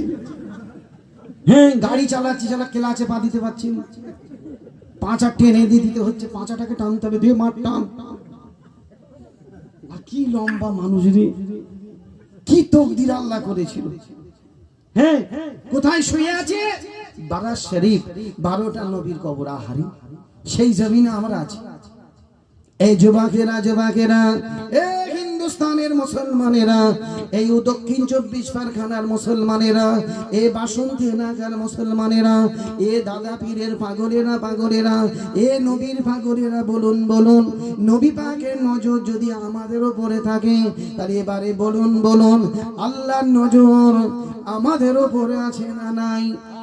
এই হাত তুলে বলেন আছে না নাই? হে জোরে বলেন। আজকের হিন্দুস্তানের বাদশাহ, জালেম বাদশাহ, আজকের বারবার নবীর প্রেমিকের উপর অত্যাচার করছে। কোথায় মসজিদের উপর অত্যাচার, কোথায় মাদ্রাসার উপর অত্যাচার, কোথায় ঈদগার উপর অত্যাচার। ও ভাইজানেরা, ভারতের যে মসজিদে 520 বছর মাগরিবের নামাজ হয়েছিল, ভারতের যে মসজিদে 520 বছর জুম্মার নামাজ হয়েছিল, সেই মসজিদটা হলো বাবরি মসজিদ। আজকের বাবরি মসজিদ ভেঙে সেখানে মন্দির তৈরি হয়। ভাইরা আমাদের কলিজা ফেটে যায়। তবে আজকের এই জলসাই বলে দিয়ে গেলাম, ওই মসজিদে যদি 520 বছর মাগরিবের নামাজ যদি হয়ে থাকে, 520 বছর জুম্মার নামাজ যদি হয়ে থাকে, আমার আল্লাহ পাক একদিন ওই জায়গায় আমার আল্লাহ পাক আরেকটা মসজিদ তৈরি করবেন। জোরে বলুন না সুবহানাল্লাহ। এই জোরে হবে না? আজকের মসজিদের উপর অত্যাচার করতে হিন্দুস্তানের বাদশাহ খাজা গরিবে নওয়াজ মঈনুদ্দিন চিশতি আজমিরি হুজুরের উপর অত্যাচার শুরু করেছে। আজকের হুজুরের মাজারের ভেতরে অত্যাচার শুরু করছে। কি অত্যাচার করছে? আজকের ওরা বলছে খাজা গরিবে নওয়াজের মাজারের ভেতরে শিবের নাকি জন্ম হয়েছে। নাউজুবিল্লাহ। শালা জায়গা পেরিনি, ওখানে জায়গা পেরি, এত জায়গা আছে, জায়গা পেরুনি, হুজুরের মাজারের ভেতরে জায়গা পেয়ে গেল। হুজুরের মাজারের পাশে একটা পাহাড় আছে, যে পাহাড়টার নাম হলো তারাগড় পাহাড়। তারাগড় পাহাড়, ও ভাইজানেরা, সেই তারাগড় পাহাড়ে হুজুরের মামা যান শুয়ে আছেন। মামা যান, ওনার নাম হলো হযরত পীর ফখরুদ্দিন শাহ আজমিরি রহমাতুল্লাহ আলাইহি। ওই পাহাড়ে উঠতে 3 ঘন্টা টাইম লাগে, 3 ঘন্টা। হঠাৎ করে আজ থেকে 1 সপ্তাহ আগে কি 7 দিন আগে কি 8 দিন আগে ইউপির মুখ্যমন্ত্রী নেড়া নেড়া যোগী যোগী, ওর মাথায় যে কোন শয়তান পেশাব করেছে, আজও পর্যন্ত নেড়াই চুল বেরোয়নি। ও হারাম করে আজ থেকে 8 দিন আগে বলেছে তারাগড় পাহাড়ে শিবলিঙ্গ আছে, মাজারের ভেতরে শিবের জন্ম হয়েছে, আর লিঙ্গ আছে তারাগড় পাহাড়ে। শালা কি বলো লিঙ্গ রে, 3 ঘন্টা পার করিয়ে দিয়েছে। কি বলো লিঙ্গ রে, আমার কথা বুঝতে পারোনি? বুঝতে পারোনি? শুধু পানি পড়া খাবে, বসো না, শুধু পানি পড়ালে ব্যস্ত। ওকে জিজ্ঞাসা করেন তো আসরের নামাজ ক রাকাত, তোর পানি পড়ে দেবো, বলতো আসরের নামাজটা ক রাকাত, বলছে হুজুর 16 রাকাত। কি অবস্থা! কালকে এক জায়গায় পানি দিয়েছে, আমি বললাম পানি পড়ে দেবো তোমার, মুরব্বী এদিকে এসো, পানি আমি পড়ে দেবো, বলো তো আসরের নামাজ ক রাকাত, বলছে 34 রাকাত। 34 রাকাত আসরের নামাজ, মানুষ পাগল হয়ে যাবে। কিন্তু পানি পড়া দিবার বেলায় রেডি। আর আজকে এখন এরপর থেকে যদি কেউ পানি নিয়ে আসে, আমি তার হাত ধরে বলবো আসরের নামাজ ক রাকাত, তাকে বলতে পারবো, আর পানি আসবে না, পানির লাইন বন্ধ। বাবা, আপনাদের কষ্ট হচ্ছে? তবে একটা কথা মনে রাখবেন, কুছ পানে কে লিয়ে কুছ খোনা ভি পড়তা, কিছু পেতে গেলে কিছু খাওয়াতে হবে। তাহলে তারাগড় পাহাড়ের উপর অত্যাচার হবে। আর তারাগড় পাহাড়ে একটা নিম গাছ আছে, পাতাটা মিষ্টি, ছালটা মিষ্টি, ফলটাও মিষ্টি। আমি একজনকে বলেছি ওই ফল, তোমার বাচ্চা কাচ্চা হয়নি তো, 3টে ফল ওই গাছ থেকে তুলে তোমার বউকে খাওয়াও, দেখবে আল্লাহ তোমার বাচ্চা কাচ্চা দিবে। 17 বছর ছেলে হয়নি। কত বছর? 17 বছর। 15 দিন পর ওই তারাগড় পাহাড়ে গিয়ে আমাকে ফোন করছে, হুজুর গাছের তলায় দাঁড়িয়ে আছে। সর্বনাশ সিং পৌঁছে গেছে বলে, হ্যাঁ হুজুর দোয়া করেন, অনেক ঝামেলা চলছে, এখানে নাকি ফল দিবেন। কিছুক্ষণ পরে আবার ফোন করে বলছে, হুজুর আমি নিম গাছের একটা ডালে বসে আছি। কি করে উঠলে রে? অতক্ষণে সিকিউরিটি গার্ড ওখানে খাদেমরা দাঁড়িয়ে থাকে, একটা ফল দেয় 500 টাকা লাই, 1,500 টাকা লাই, আর তুমি গাছে উঠে বললে? বলে হুজুর যত খাদেম দাঁড়িয়ে আছে আমি সবাইকে 1000 টাকা করে দিয়েছি। শালা ওখানে ঘুষ খাইয়েছে। আমি তোমার তকদির ফাটা, তোমার আর ছেলে পুলে হবে না। হ্যাঁ, ও নিচেই দাঁড়িয়ে 2টো ফল নিতে পারতে, না হুজুর টাটকা ফল নেবো। শালা গাছে উঠে পড়েছে। বড় লোক মানুষ তো, 17 জন 18 জন ছিল খাদেম, সবাইকে 1000 টাকা করে দিয়েছে। খাদেমরা ধরে তুলে দিয়েছে, তুই নিজের মতো করে পেরে নাও। পাকা লোক, বাঙালিদের বুদ্ধি দেখিয়েছিলাম, মাছলি খায়া কেতনা বুদ্ধি নিকাল নাই। এক কথা বুঝতে পারছেন না? হ্যাঁ, আমাদের কি বুদ্ধি রে বাবা। বলছে কোন দিকে বসে পেশাব করছে, তো পশ্চিম। কত বুদ্ধি দেখে ছেলে, পশ্চিম দিকে বসে পেশাব করছিস। আমার ঘোরাবার কল আছে, বুঝে ঘুরিয়ে দিয়েছি, লাও ওখানে বুদ্ধি চালাচ্ছে। কি মাছলি মাথা রে। এই যুবকেরা যুবকেরা, এ মায়েরা বোনেরা বেটিরা, তাই আপনাদের হাত ধরে বলে গেলাম, আল্লাহর নবীর সঙ্গে দুনিয়ার কোন সৃষ্টির তুলনা করা যায় না, যেতে পারে না বাবা। ও ভাইজানেরা, এ ছেলেরা, জোয়ান যুবকেরা, আল্লাহ নবীর কাছে কিছু ইহুদি এসেছিল, আল্লাহ নবীর কাছে দাঁড়িয়ে বলেছিল, এ মুসলমানদের নবী মুহাম্মদ, তুমি যদি সত্যিকারে মুসলমানদের যদি নবী হয়ে থাকো, তাহলে খেজুর গাছে অনেক খুরমা ঝুলছে, খুরমা, প্রতিটা খুরমার ভেতরে দানা আছে, বীজ আছে, আঁটি আছে। তুমি যদি সত্যিকারে মুসলমানদের যদি নবী হয়ে থাকো, তাহলে খেজুর গাছের একটা খুরমা থেকে আঁটি দানা সরিয়ে দেখো, যদি দেখাতে পারো এ নবী মুহাম্মদ, তোমার হাতে হাত দিয়ে আমরা কলমা পড়ে মুসলমান হয়ে যাব। আল্লাহ পাক সঙ্গে সঙ্গে বলেছিলেন, এ আমার হাবিব, আপনি চিন্তা করবেন না, আপনি বেইজ্জতি, আমি আল্লাহ স্বয়ং বেইজ্জতি। এ আমার নবী যান, ছুটে যান, ছুটে যান, ওই খেজুর গাছের গোড়ায় গিয়ে দাঁড়ান, দাঁড়িয়ে দাঁড়িয়ে জবানে জবানে একবার বলেন, জবানে জবানে একবার বলেন, বিসমিল্লাহে মাজরিহা ওয়া মুরসাহা ইন্না রাব্বি লা গাফুরুর রহিম। এ আমার নবী, আপনার পড়া শেষ হয়ে গেছে, আমি আল্লাহ পাক ওই গাছের একটা খুরমা নয়, যতটা খুরমা ঝুলছে প্রতিটা খুরমা থেকে আমি আল্লাহ আটিগুলোকে সরিয়ে দিয়েছি। জোরে বলুন না সুবহানাল্লাহ। জোরে হবে না? তাহলে এত নবীর কথা শুনছি, বয়স আমাদের হয়ে গেল অনেক, এ মুরব্বীরা বয়স আপনাদের হয়েছে 55, 60, 65, 70 হয়ে গেল, এত নবী নবী নবী করেন, এত নবী নবী করেন, নবীকে কি দেখার দরকার আছে? কথা বলছেন না? এত নবী নবী করো, এত রসুল রসুল করছো, নবীকে একবার দেখবেন, কলজে কি করে ঠান্ডা হবে? কলজেটাকে ঠান্ডা করতে হবে তো, আর কলজে ঠান্ডা করার ওষুধ হলো নবী। যে নবীকে দেখবে বারহাক সত্য দেখবে, বারহাক সত্য। ইবলিস শয়তান আমার নবীর রূপ নিতে পারবে? এ কথা বলছেন না কেন? তাহলে নবীকে দেখতে হবে, আর যে নবীকে দেখবে বারহাক সত্য দেখবে। আর আল্লাহ বলছে, যে আমার নবীকে দেখবে আমি আল্লাহ তার জন্য জাহান্নামের আগুনকে হারাম করে দেবো। জোরে বলুন না সুবহানাল্লাহ। একটু জোরে হবে না? জাহান্নামের আগুন হারাম হয়ে যাবে।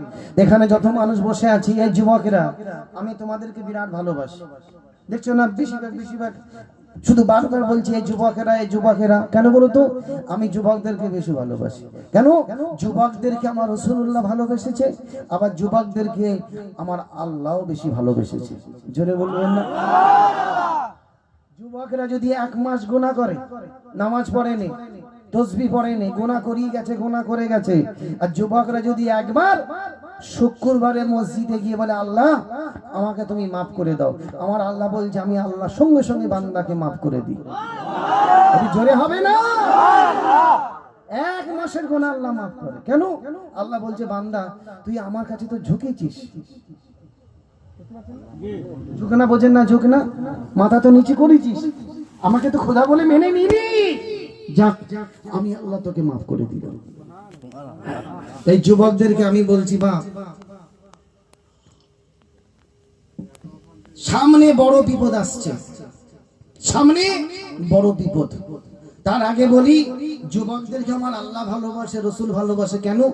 ওহুদের ময়দানে, তায়েফের ময়দানে, দলিল দিচ্ছি, দলিল, তায়েফের ময়দানে, বদরের ময়দানে, খন্দকের ময়দানে যুবকেরা রসুল পাকের সামনে গিয়ে দাঁড়িয়েছিল। মুরব্বীরা দাঁড়ায়নি, মুরব্বীরা দাঁড়ায়নি, যুবকেরা। আর যত যুবকরা শহীদ হয়েছিল রসুলের ওই ওহুদের ময়দান, নবী পাকের সামনে দাঁড়িয়ে যুবকরা বলেছিল, হুজুর আপনি চিন্তা করবেন না, ইহুদিরা তীর ছুড়বে, তীর আপনার বুকে আসবে না, আমাদের বুকে গিয়ে দিবে, আপনি চিন্তা করবেন। আর এখানে যত মুরব্বীর আজকের এই মাহফিলে বসে আছেন, একটা মুরব্বী জান্নাতে যাবে না, যুবকরা জান্নাতে যাবে। রসুল বলছে বয়স 36, 36-এর ভেতরে যারা সব জান্নাতে যাবে যুবক। কেন? যুবকরা জান্নাতে যাবে, আর গেটের কাছে 70টা করে হুর দাঁড়াবে। হুর 70টা করে হুর। হুর মানে বোঝেন না? বউ, বউ, 70টা করে বউ আল্লাহ গেটের কাছে দাঁড় করাবে। ধরো, হাত ধরো, হাত ধরো। 70টা বউ যদি হাত ধরে, কত খুশি। বলছে হ্যাঁ খুশি, কত খুশি। আর একটা বইয়ের ঝাঁস শুনে শুনে মাথা খারাপ হয়ে যাচ্ছে, কথা বলেন না? 70টা বউ এসে হাত ধরবে, চলো জান্নাতে চলো। আর এই বুড়োগুলো জান্নাতে যেতে পারবে না, 70টা পাওয়া তো দূরের কথা। আচ্ছা বলুন তো, এই বুড়োগুলো যদি জান্নাতে যায় আর 70টা করে আল্লাহ যদি হুর দেয়, এই বুড়োগুলো কি করবে? মাথা খারাপ হয়ে যাবে। আল্লাহ বুড়ো বয়সে আমি 70টা নিয়ে কি করবো? মুরব্বীরা রাগ করবেন না, মন খারাপ করবেন না, আল্লাহ আপনাদেরকেও জান্নাত দিবে। তবে জান্নাতে ঢোকাবার আগে আল্লাহ আপনাদেরকে পাক্কা যুবক করে দিবে। জোরে বলুন না সুবহানাল্লাহ। একটু জোরে হবে না? কিয়ামতের ময়দানে ছেলে মাকে বলছে, মা বাপ যখন ইন্তেকাল করলো, বাপ তো বুড়ো হয়ে গেল, মাথার চুল কালো, এই সাদা দাড়ি সাদা হয়ে গেল, আর আজকে আমার বাপ জান্নাতে চলে গেল, পুরো কালো, দাড়ি কালো, মাথার চুল কালো, পাক্কা জোয়ান, তোমাকে তো চিনতেই পারেনি, চলে গেল। আর ছেলে বলছে, মা তুমি কেন জান্নাতে গেলে না? বাপ চলে গেল, তুমি তো নামাজ পড়তে, রোজা করতে, আমি দেখেছি, আর আজকে জান্নাতে গেলে না কেন? তখন মা বলছে, বাপ আমি জান্নাতে যেতাম, কিন্তু আল্লাহ আটকে দিয়েছে। আল্লাহ বিচার করেন, আটকে দিয়েছে। বলে কেন? বলে জানিস, আমি মাঝে মাঝে তোর বাপের নামে এর বাড়ি ওর বাড়ি থেকে গীবত করতাম, গীবত করতো না। আর আল্লাহ বলছে আমি সব গুনাহ মাফ করি, গীবতের গুনাহকে মাফ করি না। ছেলে তাড়াতাড়ি আল্লাহর কাছে গিয়েছে, আল্লাহ আমার মাকে মাফ করে দাও আল্লাহ। আল্লাহ বলছে আমি কি করে মাফ করব? যার নামে গীবত করেছে তার কাছে মাফ চাইতে হবে, সে যদি মাফ করে আমি আল্লাহ মাফ করে দেবো। জোরে বলুন না সুবহানাল্লাহ। বলে এখন উপায়? বলছে তোমার আব্বা তখন জান্নাতে। উপায় কি? জান্নাতে তোমার আব্বা, উপায় কি? ছেলে আল্লাহর কাছে কাঁদছে, আল্লাহ একবার উপায় ব্যবস্থা করো। আল্লাহ বলবেন দাঁড়াও, 70,000 ফেরেশতাকে বলবে যাও ওর বাবার হাত ধরে ওর বাবার হাত ধরে জান্নাত থেকে বের করো। যখন জান্নাত থেকে বেরোবে, মাথায় জান্নাতি পাগড়ি, জান্নাতি লিবাস পরে বেরোচ্ছে, চোখ চাইতে পারছে না, আল্লাহ আমার বাপের চেহারা এত চকচক করছে। আল্লাহ বলবেন যাও তোমার মায়ের কাছে নিয়ে যাও। মা ছুটে ছুটে এসে স্বামীর কাছে দাঁড়িয়ে বলবে, স্বামী তুমি আমাকে আল্লাহর রাস্তায় মাফ করে দাও। বলে জানো আমি 1 বছর নয় 2 বছর নয় 16 বছর আমি তোমার নামে এর বাড়ি ওর বাড়িতে গীবত করতাম। 16 বছর, 16 বছর গীবত করতাম। আরে স্বামী বলছে, আরে কি জানান যে লিচিস আমাকে, কি জানান যে লিজি রে, আর তুই আমার কাছে মাপ চাইছিস? ছেলে বলছে এখন কি করবে আম্মা, যাই হোক মাফ করে দাও। তখন ওই বাপ বলছে এইদিকে আয়, এইদিকে আয়, তোকে আমি মাফ করে দেবো, তবে একটা শর্ত আছে, তোকে আমি মাফ করে দেবো, একটা শর্ত আছে। তুই যে আমার উপরে এত অত্যাচার করেছিলিস, কি গরমে, কি গরমে আমার উপর অত্যাচার করেছিলি, জুলুমে। বলে আমার একটাই গরম ছিল, আমার বাপের আর আমার মায়ের অহংকার ছিল। আমার বাপ বড় লোক, আমার মা বড় লোকের বউ, তাই সেই গরমে আমি তোমার উপর অত্যাচার করেছি। ওই সময় বাপ বিবিকে বলছে যাও আমি তোমাকে আল্লাহর রাস্তায় মাফ করে দিলাম। আমার আল্লাহ বলছে যাও স্বামী স্ত্রী একসঙ্গে জান্নাতে যাও, তবে 70টা হুরের সর্দানি আমি আল্লাহ তোমার ওই বিবিকে করে দিলাম। জোরে বলুন না সুবহানাল্লাহ। তাহলে কত বড় গুনাহ বুঝতে পারছেন? এই যুবকেরা, যুবকেরা, এই মায়েরা, বোনেরা, বেটিরা, এখানে আপনারা বলেছেন আল্লাহ নবীর সঙ্গে আমরা দিদার পেতে চাই, তাই তো নাকি? নবীকে দেখতে চান না? দেখি কারা কারা দেখতে চান। মাশাআল্লাহ। এই যুবকেরা, যুবকেরা, এই মায়েরা, বোনেরা, বেটিরা, যদি নবী পাককে দেখতে চান, রাসূল পাকের চাঁদ মুখ যদি দেখতে চান, আল্লাহ পাকের কথা একটা শুনতে হবে। আল্লাহ পাক নিজে বলছেন, ইয়া আমার নবীর উম্মত উম্মতিরা, ইয়া আমার রাসূলের উম্মত উম্মতিরা, তোমরা যদি আমার রাসূল পাকের চাঁদ মুখ যদি দেখতে যদি চাও, রাত্রিরে শোবার আগে, রাত্রিরে ঘুমাবার আগে 100 বার দরুদ শরীফ পাঠ করে ঘুমাও। যদি 100 বার দরুদ শরীফ পাঠ করে ঘুমাতে পারো, আমি আল্লাহ কথা দিলাম তোমাদের মৃত্যুর আগে, তোমাদের মরণের আগে আমি আল্লাহ আমার নবীর সঙ্গে তোমাদের দিদার করিয়ে দেব। জোরে বলুন না সুবহানাল্লাহ। কতবার দরুদ শরীফ 100 বার। এ যুবকেরা গাড়ি চালাচ্ছ দরুদ শরীফ পড়বে আল্লাহুম্মা সাল্লি আলা সাইয়্যিদিনা সাফিয়ানা মাওলানা মুহাম্মদ ওয়া আলা আলিহি ওয়া সাহবিহি ওয়া বারিক ওয়া সাল্লাম। এই দরুদ শরীফটা প্রতিদিন 100 বার করে পড়বে। রান্না করছেন দরুদ শরীফ পড়বেন, সবজি কাটছেন দরুদ শরীফ পড়বেন, দোকানে বসে আছেন দরুদ শরীফ পড়বেন।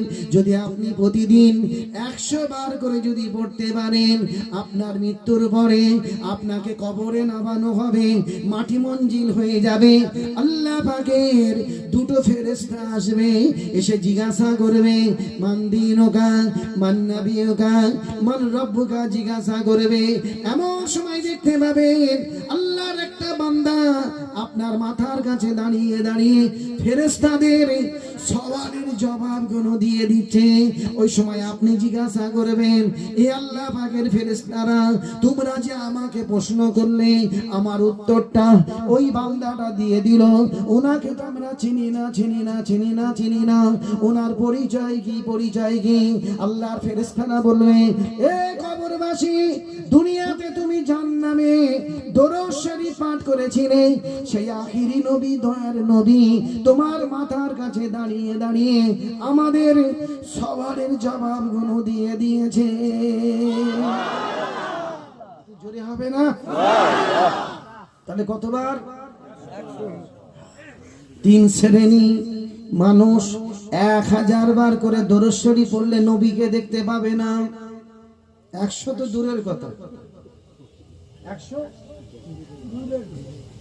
1000 বার করে যদি পড়ে তাও দেখতে পাবে। 3 শ্রেণী কারা? যারা দুনিয়ায় সুদ খায়, সুদখোর, নবীকে দেখতে পাবে না। কথা বলছে না? আর দ্বিতীয়টা হলো গীবতকারী, চগলখড়ি, এর কথা লাগান ভাগান করে। এই চগলখোর নবীকে কোনোদিন দেখতে পাবে না। আর একটা বলবো না, আমি ফোন নাম্বার দেবো, কালকে সকালে বেড়া দুটোই আমাকে ফোন করবে, দুপুর দুটো। কটায়? দুপুর দুটো। এই 3 নাম্বারটা আমি ফোনে বলে দেবো। আর এখন যদি বলি, হয়তো কোনো মানুষ আমার গাড়ির চাকার হাওয়া খুলে দেবে। এখন বলবো নি, বাবা অনেক দূর থেকে এসেছি, একটু বাড়ি যেতে দাও, বাড়ি যেতে দাও।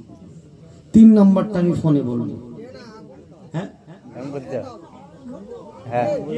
হ্যাঁ বলবো। এই কারা কারা শুনতে চান না? হাতে দেখান তো দেখি।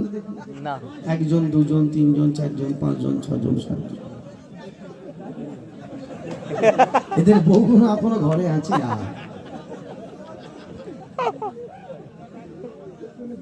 ইনিও হাত তুলে বলছে আমরা শুনতে চাই না।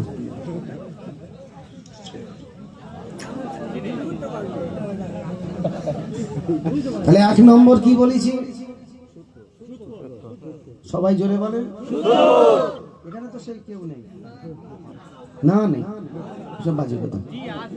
এখানে আমি কোনোদিন বলবো না নাই, মানে আছে, যাই হোক। আর দ্বিতীয়টা হলো চগলখোর। এখানে তো একটাও নেই, এই দেশে চায়ের দোকানই নেই, আছে? তাহলে 1 নম্বর হলো চগল, 1 নম্বর হলো সুদখোর, আর দ্বিতীয়টা হলো চগলখোর, আর তৃতীয়টা হলো দুনিয়ায় যারা আগুন মুখে দেয়, আগুন, আগুন মুখে দেয়। এ যুবকেরা যুবকেরা, আগুন খোর কোনোদিন নবীকে দেখতে পাবে না।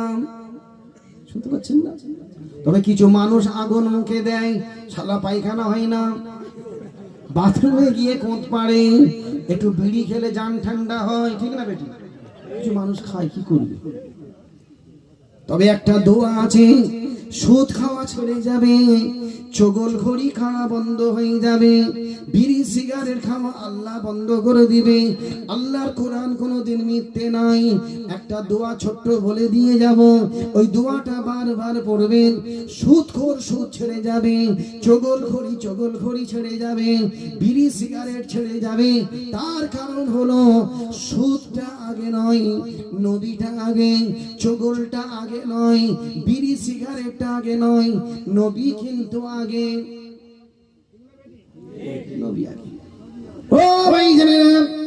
ছোট্ট দোয়াটা আমি বলবো, এই দোয়াটা আপনারা মাঝে মাঝে পড়বেন। বলবো তো কারা কারা বিড়ি খায়, সিগারেট খায়, একটু হাতটা তোলো দেখি, তবে তো বলবো। একজন, দুজন, তিনজন, চারজন, পাঁচজন, ছজন, সাতজন, আটজন, নজন, এই যে 9 জন খায়, 10 জন, 10 জন মাত্র। দোয়াটা মোবাইলই বলে দেবো নাকি? আচ্ছা, কারা কারা দোয়াটা পড়তে চান একটু হাতটা তোলেন তো দেখি। এই যারা যারা হাত তুলেছে সবাই খায়। ওই দোয়াটা আমি কেন পড়বো? এত দোয়া আছে, সব দোয়া পড়বো, ওই দোয়া আমি পড়বো কেন? খাই বলে তো হাতে, ও সব জ্ঞানা ফল আমি জানি। হাত তুলবে না, এখানে বউ আছে, ও আমার তোলার ক্যাপাসিটি আমার জানা আছে। 6666টা দোয়া আছে, 6666টা আয়াত আছে, সব আয়াত পড়বো। ওই আয়াতটা আমি কেন পড়তে যাবো? আমি তো নেশা করিনি, তো আয়াত তো পড়বো কেন? যারা যারা হাত তুলেছে সবাই সবাই কিন্তু খায়, ওই জন্য হাত তুলেছে। এই যুবকেরা এই ছোট্ট দোয়াটা বলে যায়, এই দোয়াটা আপনারা মাঝে মাঝে বলবেন।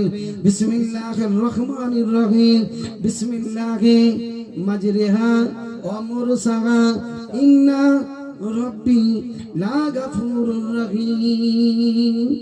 এই ছোট্ট দোয়াটা কমসে কম কিতাবের মধ্যে পাওয়া যায় 7 বার পড়তে হবে, প্রতিদিন 7 বার।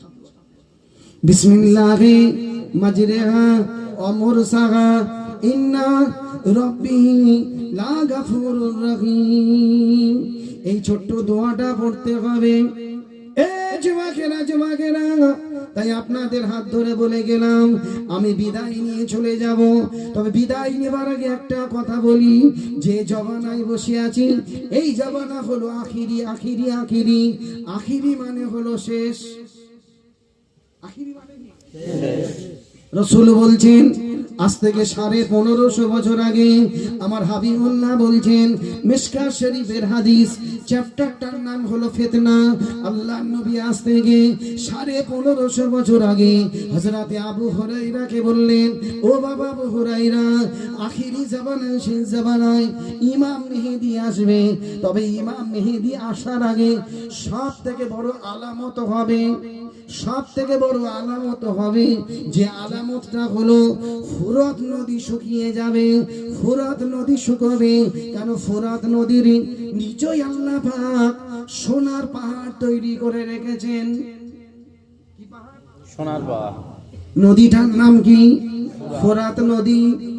ও ভাই জানেনা, এ ছেলেরা, জওয়ান জামাকেরা, ইমাম মেহেদী আসবে। ইমাম মেহেদী আসার আগে মদিনা শহরে, মদিনার মরুভূমিতে, মক্কার মরুভূমিতে বেগুন চাষ হবে, আলু চাষ হবে, পটল চাষ হবে, সর্ষে চাষ হবে, ঘাস ফুটবে। আল্লাহর নবী বলছেন, যে জবানাই মদিনার মরুভূমিতে ঘাস ফুটবে, মক্কার মরুভূমিতে ঘাস ফুটবে, ওই জবানে আল্লাহ পাক ইমাম মেহেদীকে দুনিয়ায় পাঠাবেন। শুনতে পাচ্ছেন না?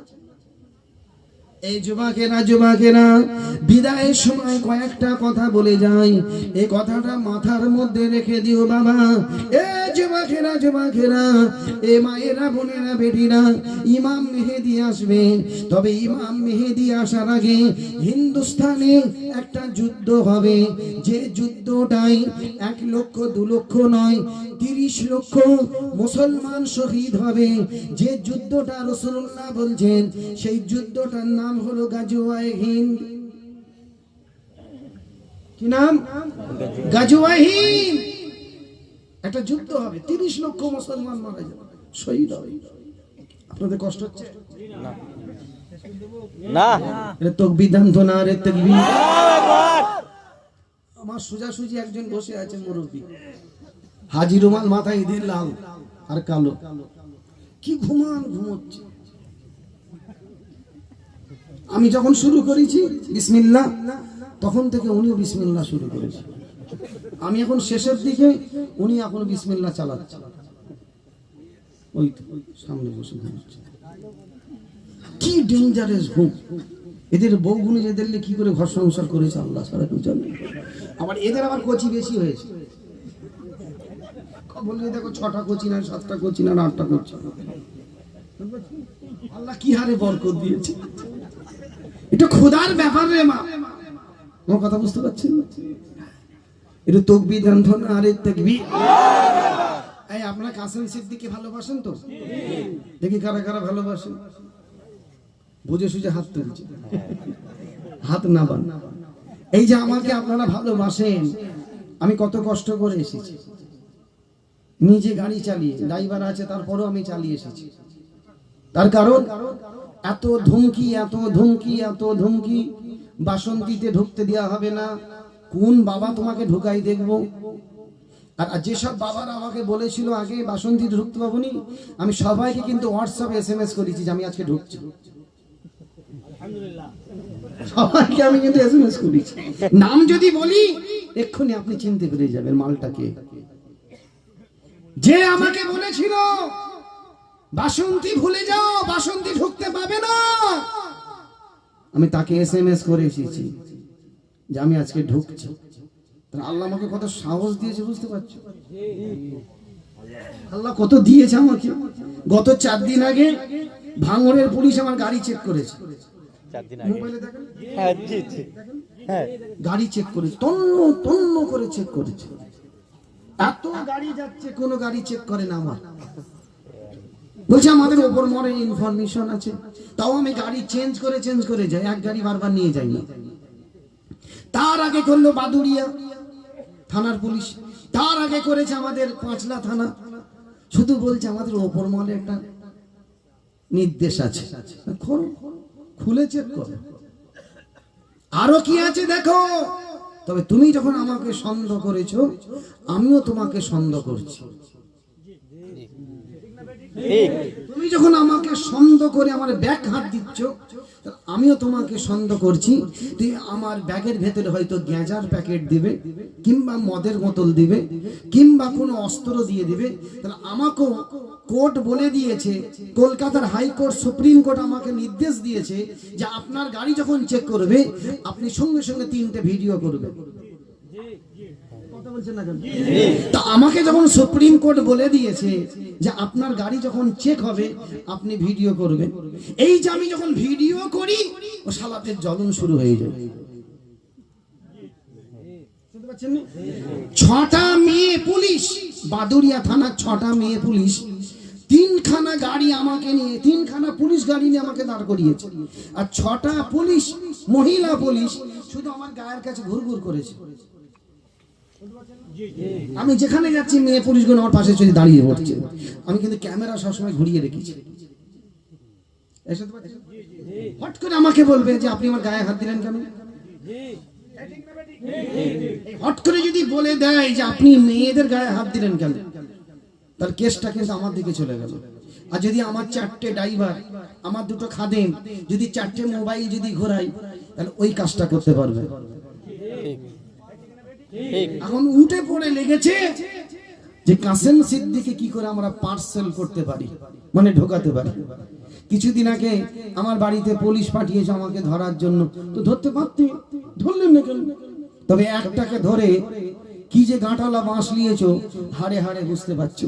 আবার আমাকে ধরবে, ধরো, मैं तो जाने के लिए तैयार हूं, আমি তো যাওয়ার জন্য রেডি, ধরো।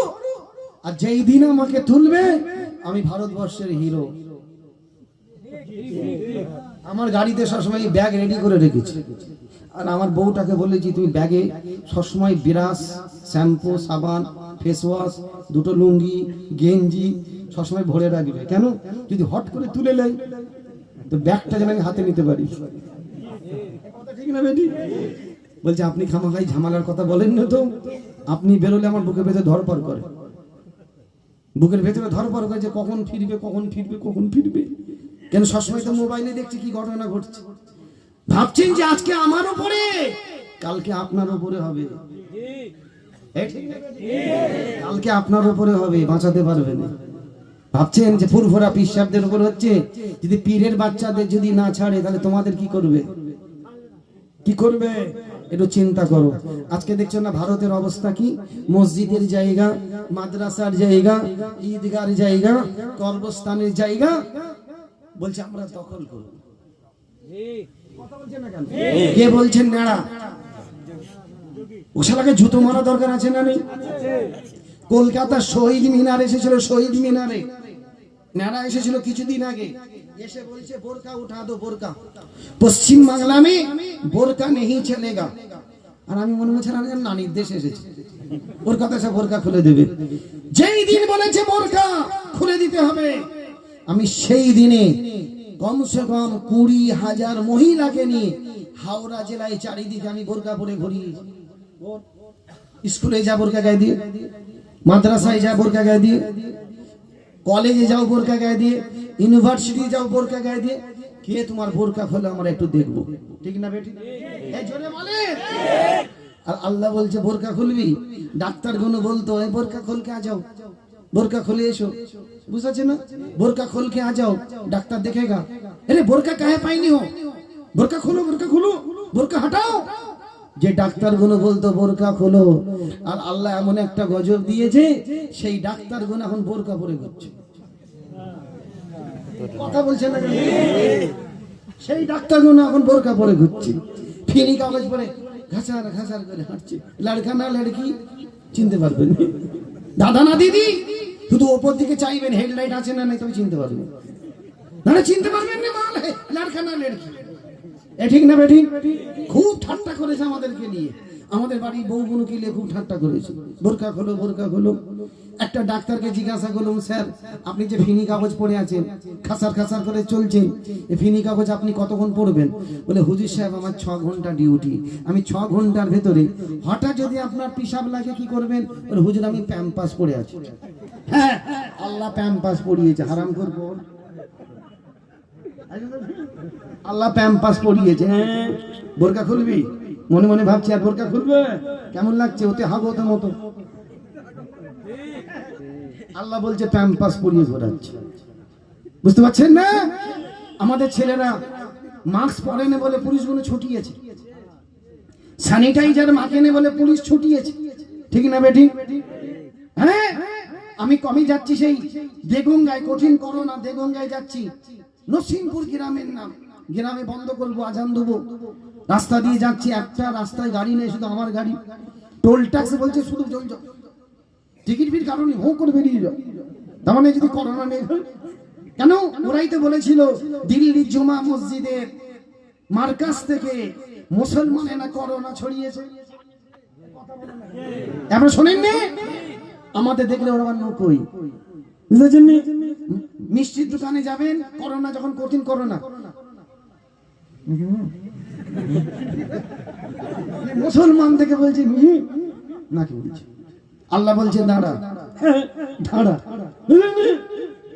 শীতে গিয়েছি বারাসাত, বেড়াচাপা বারাসাত, ডাক বাংলার মোড়ে দাঁড়িয়েছি, পুলিশ আমাকে ঘিরে ফেলেছে। কোথায় যাবেন? বাবা একটু জীবনপুরে যাব, নসিমপুরে বলে একটা গ্রাম আছে, ওখানে গ্রামে কি একটু আজান দেবো, নাকি করোনা এসেছে, একটু ফুঁক ফাঁক দেবো, একটু দোয়া করবো। আপনি যে ফুরফুরা শিব থেকে আসছেন? হ্যাঁ। বলে হুজুর যে আপনি ওখানে ফুঁক দিতে যাচ্ছেন, আর আমরা যে শহরে ডিউটি করছি, আমাদের যদি করোনা ফরোনা হয়ে যায়, তা আমাদের মাথায় একটু ফুঁক দিয়ে দে। আমি মনে মনে ভাবছি শালা কাঁটা না গোটা, কেন কাঁটাদের ধোয়া আলাদা, আবার গোটাদের ধোয়া আলাদা। এ কথা ঠিক না বেটি? ওদের দোয়া আমাদের দোয়া পার্থক্য আছে। মনে মনে ভাবছি শালা চেন খুলবো নাকি, তাও খোলা যাবে না। কাছে ডেকে বলছি ভাই তোমার নাম কি? বলছে হুজুর আমার আঙ্কুর শ্রীবাস্তব। মাল তো গোটা। আল ইসলাম হাক্কুন আল কুফরে বাতিল, আল ইসলাম নূরুন আল কুফরে জুলমাত। যাও আল্লাহ ভালো করবো, দোয়া করছি। আমার হাতটা ধরে বলছে হুজুর মাস্কটা করে দেন। আমি মনে মনে ভাবছি তুই ফুঁক দেবার আগে কেন বললি? শালা ফুঁকি দিতুম, ফুঁক নিয়ে বলছে মাস্ক পরো। এই যুবকেরা ওই পুলিশটার হাত ধরে বললাম, ভাই আমি মাস্ক পরে আছি, তুমি দেখতে পাচ্ছ না, আমি স্যানিটাইজারও মেখে আছি, তুমি বুঝতে পারবে না। আজ থেকে 1550 বছর আগে আমার রাসূলুল্লাহ একটা মাস্ক পরিয়ে দিয়েছেন। আজ থেকে 1550 বছর আগে আমার রাসূলুল্লাহ একটা স্যানিটাইজার মাখিয়ে দিয়েছেন। সেই স্যানিটাইজারের নাম হলো উযু। আমরা উযু করে দাঁড়াবো, খোদার কসম আমাদের কাছ থেকে 200 হাত ধরে করোনা থাকবে। জোরে বলুন না সুবহানাল্লাহ। এই উযুর উপরে স্যানিটাইজার আছে। বলছে হুজুর তাহলে আপনি একবার হুকুম দেন, আমরা কি একবার গিয়ে উযু করব? মা লাগে কাটো, ঠিক না বেটি?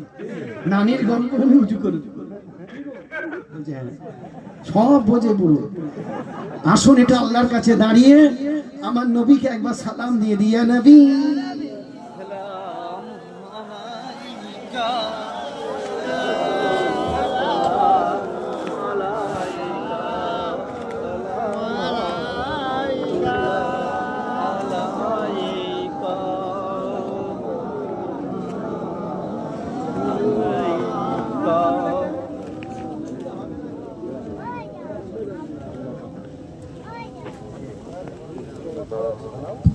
তোমার নাম কি গো?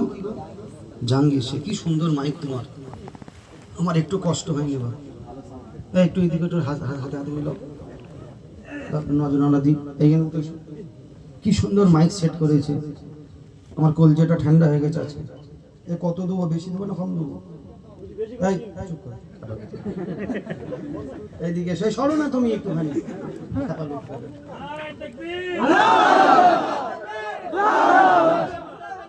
জিন্দাবাদ, মাশাআল্লাহ, খুব সুন্দর মাইক সেট করেছে। সকলে দোয়া করবেন যেন আল্লাহ পাক এই মাইকটাকে যেন আল্লাহ আরো বড় করে, যেন আল্লাহুম্মা আমিন। আর সবাই একে দাওয়াত করবেন। এই একটু খরচা পানি কম দিবে, একটু কম দিবে গো। হ্যাঁ মাশাআল্লাহ, খুব ভালো মাইক। বাবা আপনারা দাদা হুজবির কেবলাকে ভালোবাসেন? দাদা হুজবির কেবলাকে ভালোবাসেন না? দেখি কারা কারা ভালোবাসেন। মাশাআল্লাহ, সবাই ভালোবাসে। এই বছরে দাদা পীরে রিসালে সব আছে ফাল্গুন মাসের 21, 22, 23। আপনারা জানতো? জান না? আর তোমাদেরকে বলছি আজকে যে আমি করতে দিইনি, কিছু কারণে করতে দিইনি। তোমরা ইসালে সবে যাবে,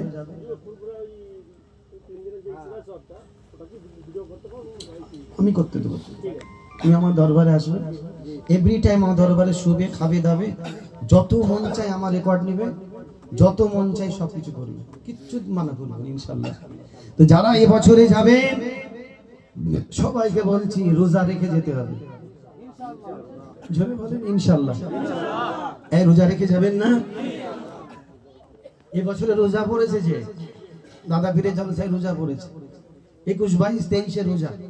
4টে রোজা থেকে দাদা পীরে জলসা শুরু হবে, 4টে রোজা। 2 বছরে রোজা পড়বে। 37 বছর পর আমরা রোজা পেলাম। আমি তো দেখিনি কবে রোজা হয়েছে, 37 বছর পর রোজা পড়েছে।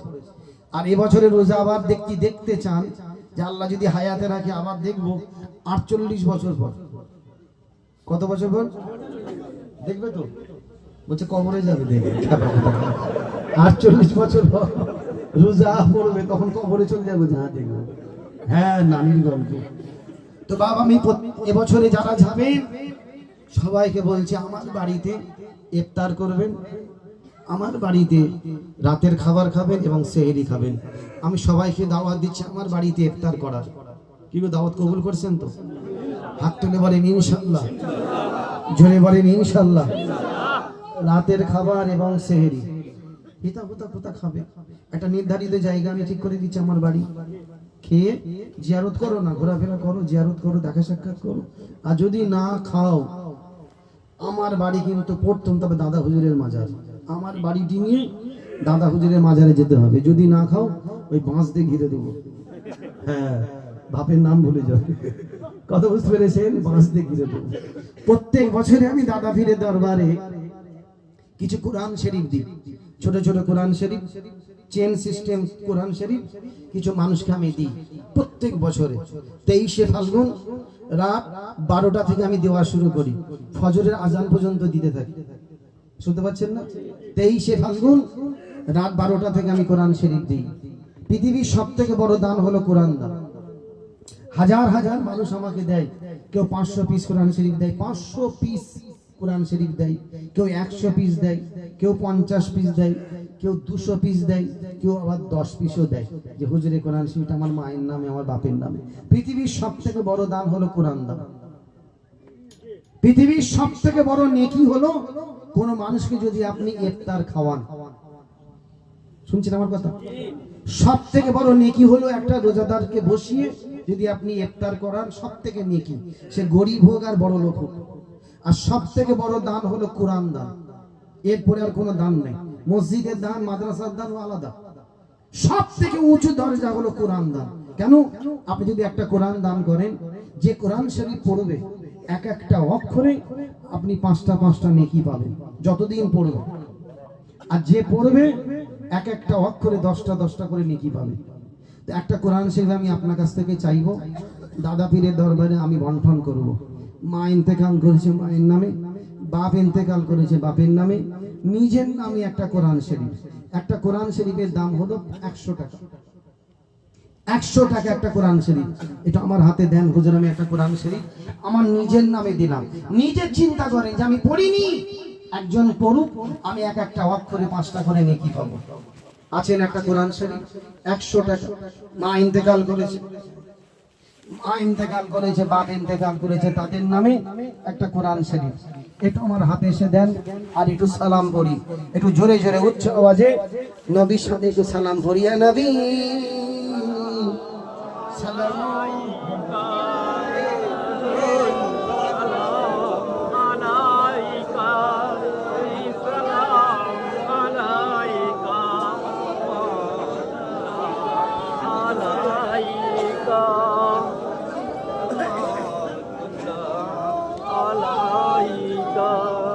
জিবরাইল দিলেন যে আওয়াজ, খুলে দাও আসমানের দুয়ার, এসেছে নবীদের সরদার, করিতে আল্লাহ রদিদার। ইয়া নবী সালাম, জোরে জোরে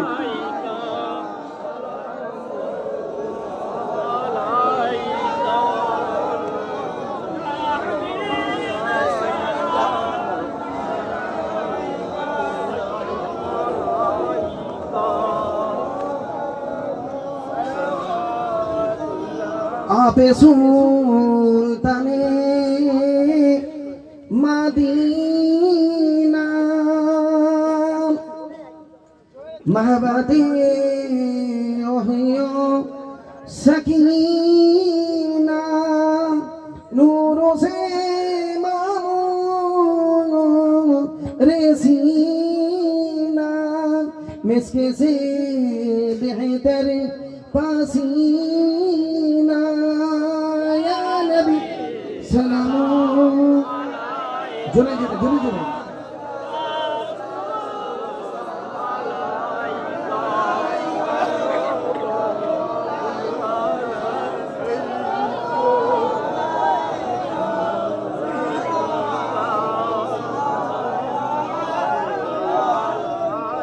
ইয়া নবী মদিনা হতে সব কিছুই পারেন দেখিতে, মোদের লাজ কবরে রাখিলে, লইবে আপন ও করে। ইয়া নবী সালাম,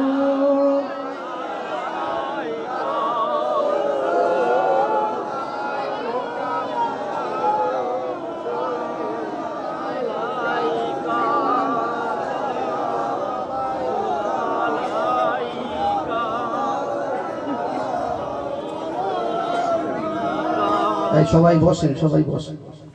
মনসা ভাই এসেছে, বড় মহব্বতের মানুষ। এই সবাই বসেন, এই বসেন, দোয়া করব, একটু ছোট্ট করে দোয়া করব। বসেন সবাই, বসেন বসেন সবাই, বসেন বাপ, বসো সব।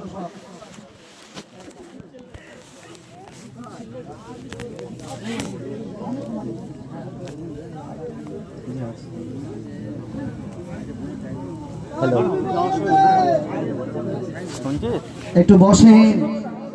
আমাদের সব বিখ্যাত বিখ্যাত আলেম এসেছে, বিশেষ করে আমার দাদা পীরের সিলসিলার বড় মুজাহিদ। বুঝতে পারছেন না কি গো? এখানে কার টুপি পড়ে গেছে? একটা টুপি পড়ে গেছে, এই টুপিটা নিয়ে যাও। আজকের এই জলসা বড় ভাগ্যবান জলসা। আজকের এই জলসায় সব মাশাআল্লাহ সব বড় বড় বক্তা এসেছে। কত বুঝলেন না? বড় মহব্বতের মানুষ আমাদের।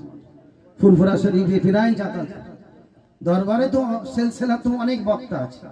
কে কতবার দরবারে যায়, কে কতবার দাদা পীরের মাজারে গিয়ে বসে, কে কতবার ছোট হুজুর খিমরার মাজারে গিয়ে বসে, আমরা কিন্তু দেখতে পাই। আমরা দেখতে পাই কে কতবার বসে।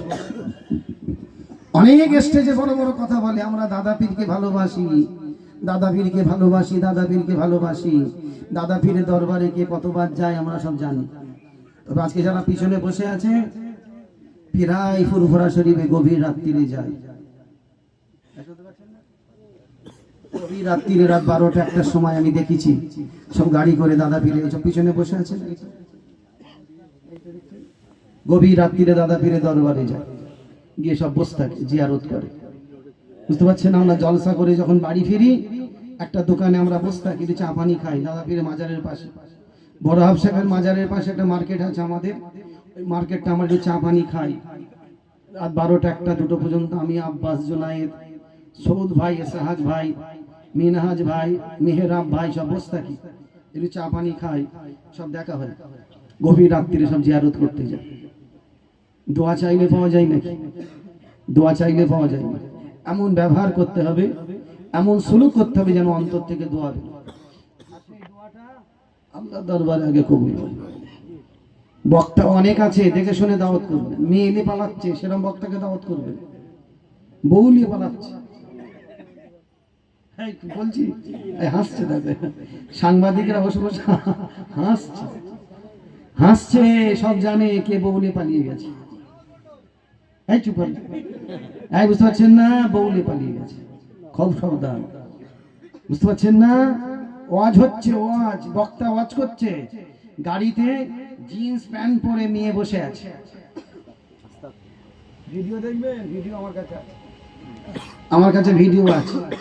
মেয়ে গাড়িতে বসে আছে আর বক্তা আলেম ওয়াজ করছে, আর ওই মেয়ে তো বসে বসে মোবাইল ঘাঁটছে, আর অন্ধকারে গাড়িটা রেখে দিয়ে এসেছে, মোবাইল ঘাঁটছে। ছেলেরা সব যাতায়াত করছে, ভেতরে দেখছে গাড়িতে মোবাইল চলছে, কি ব্যাপার রে? দরজা ঠুকছে, বেরো। গাড়ি ঘিরে দাঁড়িয়ে আছে, বক্তা আস্তে আস্তে যাচ্ছে, বলছে গাড়িটা খোলো, আমরা চেক করবো। আর চেক করি দেখি দেখে মাল বসে আছে। গলা শুনলে হবে না, গলা, বাপরে গলা, খবর নিয়ে দেখো শালা মেয়ে নিয়ে ঘরে। শুনতে পাচ্ছেন না? আমার কথা বুঝতে পারছেন না? খুব সাবধান। গাড়ির ড্রাইভার আমার গাড়ি চালাতো, আমার গাড়ি চালাতো, সে এখন বড় বক্তা। ইদ্রিস হুজুরের গাড়ি চালিয়েছে 3 বছর, সে এখন বড় বক্তা। বুড়ি বলছে, মৌলানা সাহেব আব্বাস সিদ্দিকীর মতো ওয়াজ, কি ওরে বাপরে, কি ওয়াজ রে, কি সাংঘাতিক ওয়াজ। আর আমার গাড়ি চালাতো, ড্রাইভারি কি করতো আমার, ওই ড্রাইভারি করতে করতে করতে ভাঁজ মেরেছে। আর তোমাদের মতো যুবক, ওরে বাপরে বাপ, শালা কি বক্তা রে, কি সাংঘাতিক জলসা করে গেল। আব্বাস সিদ্দিকী ডুপ্লিকেট। আমার গাড়ি চালিয়েছে। কোরআন মাথায় দিয়ে জিজ্ঞাসা করবে, কাসেম সিদ্দিকী গাড়ি চালিয়েছ না চালনি? কোরআন মাথায় দিয়ে বলো। করে খাক, মানা করিনি। তবে আলেম যদি বলে আমি আলেম, আমি মুফতি, তাহলে কিন্তু বিরাট অন্যায় করছো। তুমি একটা ড্রাইভার, তুমি আলেম কি করে বলছো? এটা কিন্তু বড় অন্যায়। ঠিক না বেটি?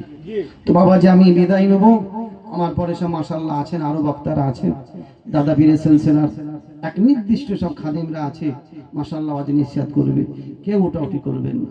আমি ছোট্ট করে একটু দোয়া করে পৌনে 11-12টা বাজতে চললো, বা একটু দোয়া করবো, আল্লাহুম্মা আমিন। একটু জোরে বলেন আল্লাহুম্মা আমিন। আল্লাহ পাক আজকের এই জলসার জন্য যেসব যুবকেরা ছোটাছুটি করেছে, মেহনত করেছে, কষ্ট করেছে, বহু দূর থেকে আমাকে নিয়ে এসেছে। একজন তো গাড়ি চালাতে চালাতে অ্যাক্সিডেন্ট করলো, আল্লাহ পাক তাকে সুস্থ ইনায়াত করবে। যত মানুষ আজকের এই জলসার জন্য যুবকেরা ছোটাছুটি করেছে, সকলকে আল্লাহ আপনার নবীর গোলাম হিসাবে আল্লাহ আপনি কবুল করবেন আল্লাহ। যত মানুষ এসে বসেছি, আমাদের সকলের মা বাপ দাদা দাদি আত্মীয় স্বজন যারা কবরবাসী, তিনাদের সকলের রূপ আঁকে সবখান আল্লাহ আপনি পৌঁছে দেন। খাস করে মায়েরা, বোনেরা, বেটিরা যারা পর্দার আড়ালে আছে, যারা যে যে নিয়ত করে এসেছে, সকলের পাক নিয়তকে আল্লাহ আপনি কবুল করবেন আল্লাহ। খাস করে যে গ্রামে বসেছি, এই গ্রামকে আল্লাহ আপনি কবুল করবেন। এই গ্রামে জাদুর বালা, যে নিয়তের বালা, আসমানি বালা, জমিনি বালা থেকে আল্লাহ আপনি হেফাজত করবেন। সকলকে আল্লাহ আপনি শান্তির বাতি জ্বালিয়ে রাখবেন। দাদা পীরের খাস দোয়া, 5 হুজুর পীর কেবলার খাস দোয়া, বসিয়াটে আল্লামা হুজুরের খাস দোয়া আমাদের সকলের প্রতি নসিব ইনায়াত করবেন আল্লাহ। বহু বছর পর আল্লাহ এলাকায় এসেছি, আমার কলিজাটা ঠান্ডা হয়েছে। অনেক মুরব্বী আব্বা জানকে দেখলাম, অনেক যুবক ভাইকে দেখলাম, আমার কলিজাটা ঠান্ডা হয়েছে। আল্লাহ আবার যদি কখনো আসতে পারি এই গ্রামে, এই সকল মুরব্বী আব্বা জানদের জন্য আমি দেখতে পাই, এই সকল যুবক ভাইদের জন্য আমি দেখতে পাই। এদের মধ্যে যেন কাউকে আল্লাহ আপনি ডেকে নেবেন না, কবরবাসী যেন করে নেবেন না, রাস্তাঘাটে যেন আচমকাই মেরে দিবেন না। এই সকল মুরব্বী আব্বা জানদেরকে, যুবক ভাইদেরকে আমি কাসেম সিদ্দিকী আল্লাহ আপনার দরবারে সুফে দিয়ে গেলাম। এদের মান ইজ্জত, ঈমান সালামত, খাতেমা বিল খায় নসিব ইনায়াত করবেন। ঈমানের সাথে বাঁচিয়ে রাখবেন, ঈমানের সাথে মওত দান করবেন আল্লাহ। খাস করে যে এই এলাকার মসজিদের ইমাম আছে, মুয়াজ্জিন আছেন, এই ইমাম মুয়াজ্জিনকে আল্লাহ আপনার কাবার দরবারে, রাসূল পাকের দরবারে, হাবিবুল্লাহ দরবারে একবার যাওয়ার মতো তৌফিক ইনায়াত করবেন। খাস করে যে মাইকম্যান কোরআনের কথা, রাসূলের কথা শোনাচ্ছে বা শুনিয়েছে, এনার এই মাইক সেটকে আল্লাহ আপনি কবুল করুন। যে বাবুর্চিরা তাবারক তৈরি করছে, সেই বাবুর্চিদেরকে আল্লাহ আপনি কবুল করবেন। জিনার বাড়িতে আমার বসার জায়গা, খাওয়া দাওয়া হয়েছে, সেই বাড়িওয়ালাকে আল্লাহ আপনি কবুল করবেন। বাড়ির ছেলে পুলে বাচ্চা কাচ্চাদের আল্লাহ আপনি কবুল করবেন। যে সাংবাদিক ভাইরা ছেড়ে এই মাহফিলে এসেছে, আল্লাহ পাক এই সাংবাদিক ভাইদেরকে আল্লাহ আপনি কবুল করবেন। এদের সকলের হালাল রুজিতে বরকত দান করবেন। এই সাংবাদিক ভাইদেরকে আল্লাহ আপনার কাবার দরবারে, নবীর দরবারে, রাসূল পাকের দরবারে একবার যাবার মতো তৌফিক ইনায়াত করবেন আল্লাহ। লা তাকনাতু মির রাহমাতিল্লাহ, ইন্নাল্লাহা ইয়াগফিরু যুনুবা জামিয়া, ইন্নাহু হুয়াল গফুরুর রহিম। সুবহানা রাব্বিকা রাব্বিল ইজ্জাতি আম্মা ইয়াসিফুন, ওয়া সালামুন আলাল মুরসালিন, ওয়াল হামদুলিল্লাহি রাব্বিল আলামিন। কালিমা লা ইলাহা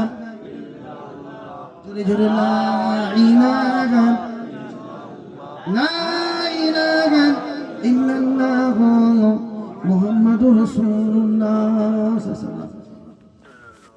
একদম বসে নাই, বসে।